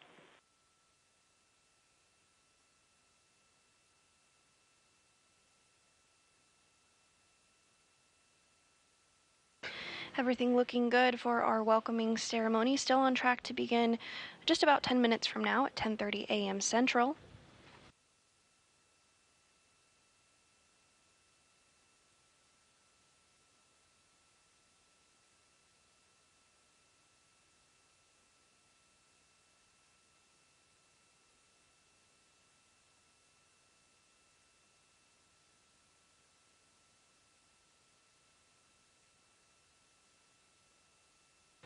And floating into the field of view is NASA astronaut Woody Hoberg. Again, he was prime in the hatch opening operations earlier this morning.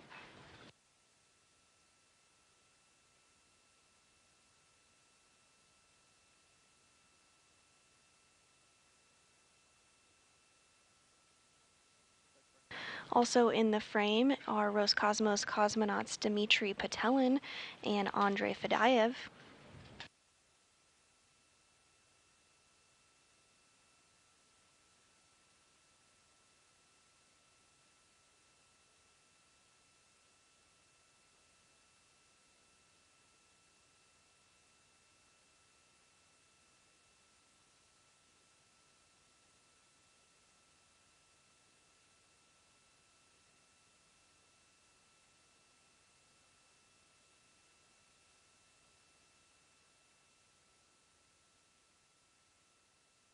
And this view back inside Endurance as Crew-7 works to get everything squared away ahead of the welcoming ceremony. We can see the Crew-7 mission commander, Jasmine Mugbelli, there in the bottom of the screen.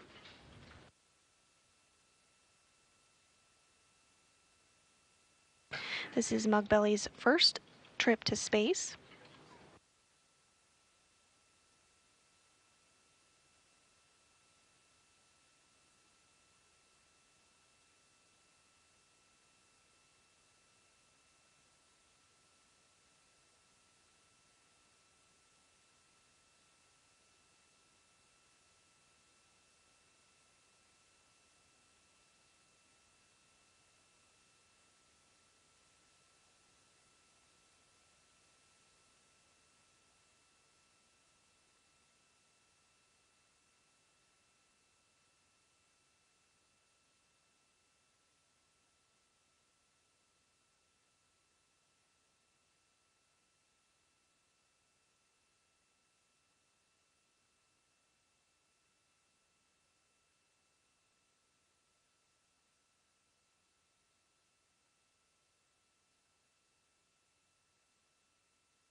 And here we can see two members of Crew-7, Jasmine Mugbelli with her back to us, as well as European Space Agency astronaut Andy Mogensen.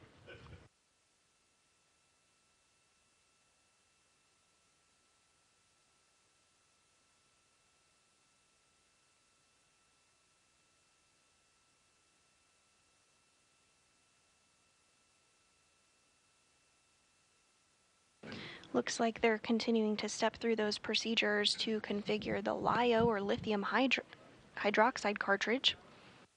The LiO cartridge helps scrub carbon dioxide inside the Dragon capsule on the ride to the International Space Station.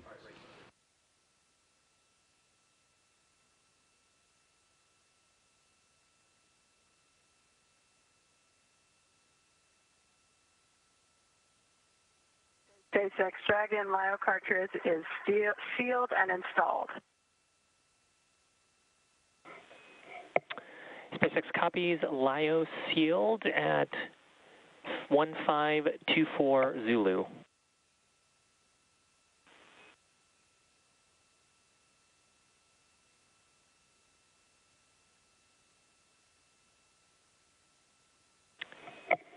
And Dragon, have a couple quick reminders for you if you have a minute.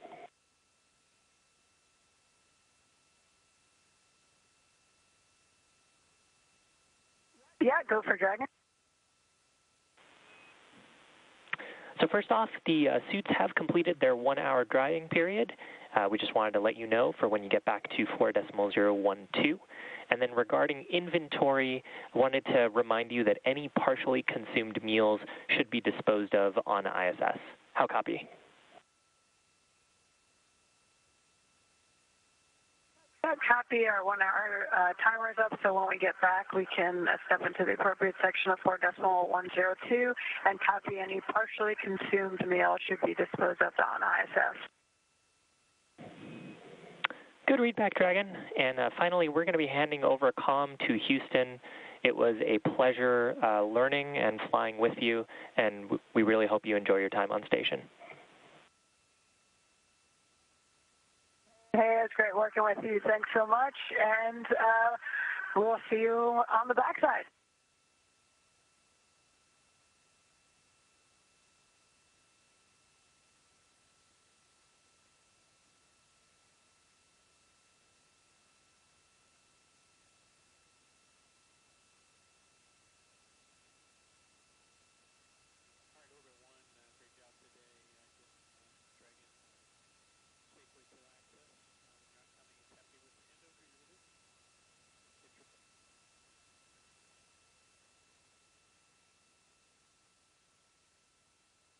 And you can see some of the Crew-7 members starting to make their way inside the International Space Station following that hatch opening at 9:58 a.m.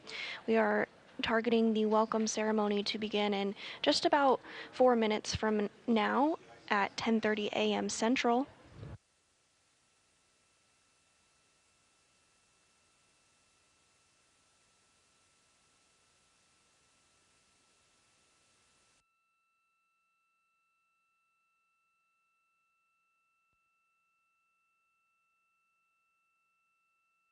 And we are in a brief expected handover period between satellites, but will regain communications here shortly, and our video will return as well.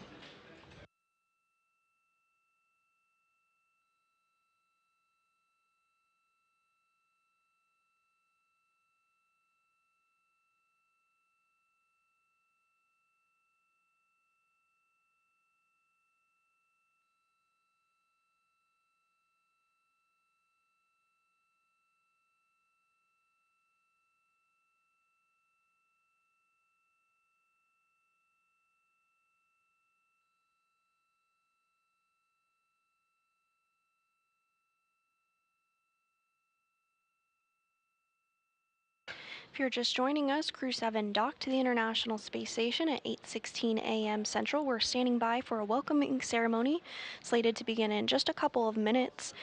Those hatches were opened at 9:58 a.m., at which point Crew-7 floated aboard the International Space Station, and at this time they're just getting settled, making sure everyone is able to be seen in the view that you see here. 11 people now on board on the International Space Station.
And there you have it, all 11 members on board the International Space Station as part of Expedition 69, standing by for our welcoming ceremony slated to begin just moments from now.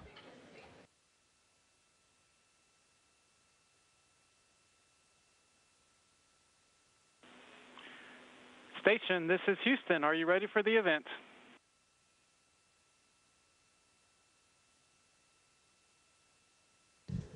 Houston, this is Station. We are ready for the event.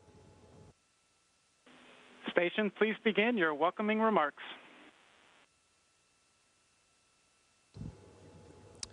Okay, on behalf of Expedition 69, welcome to the ISS, and it is an honor to have Crew-7 with us. Congratulations to the NASA and SpaceX teams. Amazing job once again on successfully and flawlessly getting our crewmates up here to us. So thank you so much. I'll now pass it off to the Expedition 69 commander, Sergey. Good afternoon, everybody. Expedition 69 is very glad to greet new crewmates on International Space Station. First of all, I want to say congratulations for arriving. Congratulations with successfully flight, launch, and docking. And I want to say for Satoshi and Andreas, welcome back on ISS. This is not first flight for you, but my extremely congratulations for Jasmine and Konstantin with your first flight. You became now the real astronaut and cosmonaut, and I believe this is will be so very significant event all your life. Welcome aboard, a happy flight, and looking forward to together, work together. And Russian now. Поздравляем седьмой экипаж Дрэгона с успешным прибытием на станцию, стыковкой. Ждали вас очень сильно. Ждем работы совместной здесь на станции. И добро пожаловать на станцию повторно. Это для Эндриаса, Сатоши не первый раз уже летает. Но мои самые большие поздравления, конечно, для тех, кто первый раз летит в космос. Прилетел Жасмин и Константин. Константин у нас представитель набора 2018 года. Он первый, кто из этого набора полетел, и это такое большое событие для всего набора. Желаю двигаться дальше в этом же направлении. Удачи нам всем. Все, удачного полета. Спасибо, что наконец-то прилетели к нам.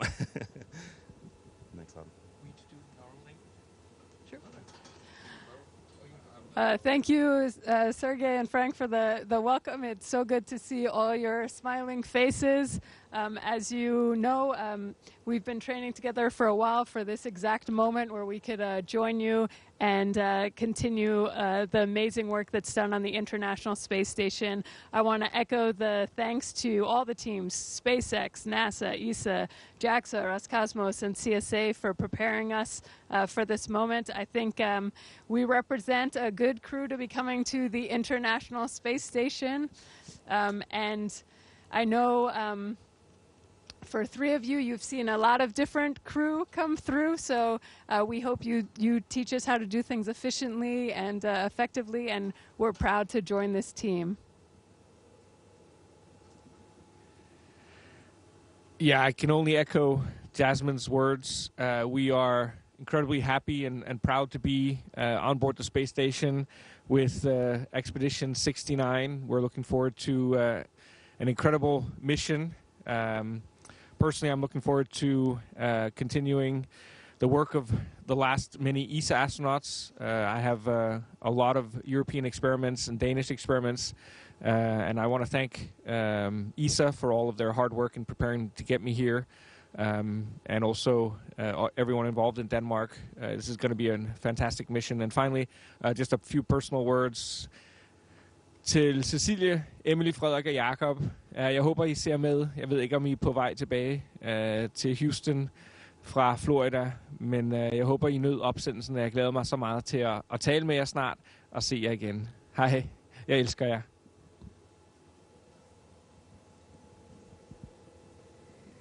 I'm very happy to be on the International Space Station, and I'm very excited to work in this brilliant international team. 日本の皆さん、仕事場である国際宇宙ステーションに着きました。この素晴らしい国際クルーの中で確実に仕事をしていきたいと思います。こうしちゃYeah, it's possible. I'm glad that I didn't ruin this first time. Very excited to be here. It's so hard to explain the feeling of seeing these guys here floating so easily. Very excited, looking forward to long duration flight. And also, I want to point out again how important it is to work together in unity. And this is International Space Station. We are the most international SpaceX flight. Right now, you see 5 nationalities here, and we are looking forward to work together, continue ISS 79 and ISS 70 expeditions. Now a few words in Russian. Очень рад здесь быть. Спасибо большое. Всех очень приятно видеть. Здесь такая домашняя атмосфера. Неожиданно просторно после того, как мы летели на корабле. Очень благодарен всем, кто участвовал в подготовке к полету. Все агентства, и Роскосмос, НАСА, Европейское и Японское космическое агентство. Отдельное спасибо SpaceX за корабль, за то, как мы классно долетели. Неожиданно легко. Я ожидал, что будет тяжелее. И своему набору, вот то, что Сергей говорил, 2018 года, ждем всех здесь. Надеюсь, что будет такая передача эстафетной палочки безостановочная, в которой мы все окажемся скоро на МКС. Спасибо всем большое.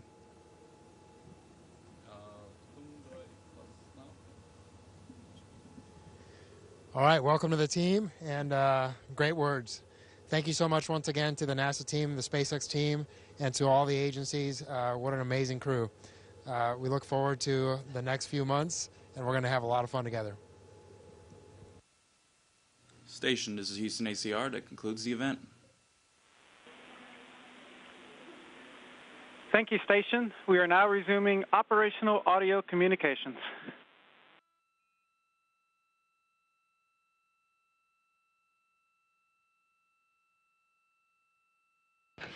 And there you have it, a truly international crew now aboard the International Space Station. It has been an incredible few hours, and it's so great to see Crew-7 on board safely. In our welcoming ceremony, each of them spoke about what it took to get to this moment to welcome 4 new astronauts to the space station, bringing the current population on board to 11 human beings as part of Expedition 69. We have been with you from the very beginning. We saw a spectacular launch at 2:27 a.m. Central on Saturday morning. Following liftoff, the first stage separated and came back to Earth, landing on the recovery ship, while Dragon separated from the second stage. We had a good nose cone deploy, and several major burns took place as Dragon made its way to the space station. Finally, Endurance and its 4-person crew docked to the space station at 9:58 a.m. Central and floated through the hatch at 9:58 a.m., officially bringing them to their new home for the next 6 months. It's been an incredible 24 hours watching this mission, and on behalf of SpaceX and NASA, thank you for watching it all unfold with us. The 7th rotational crew mission has reached the International Space Station and will spend approximately 6 months docked to the orbiting lab until it's time for the crew to come home. So with that, now that Crew-7 has successfully arrived to Space Station, be sure to follow NASA and SpaceX on social media for real-time updates throughout their mission. Thanks again for watching our coverage. Go NASA, go SpaceX, and go Crew-7. This is Mission Control Houston.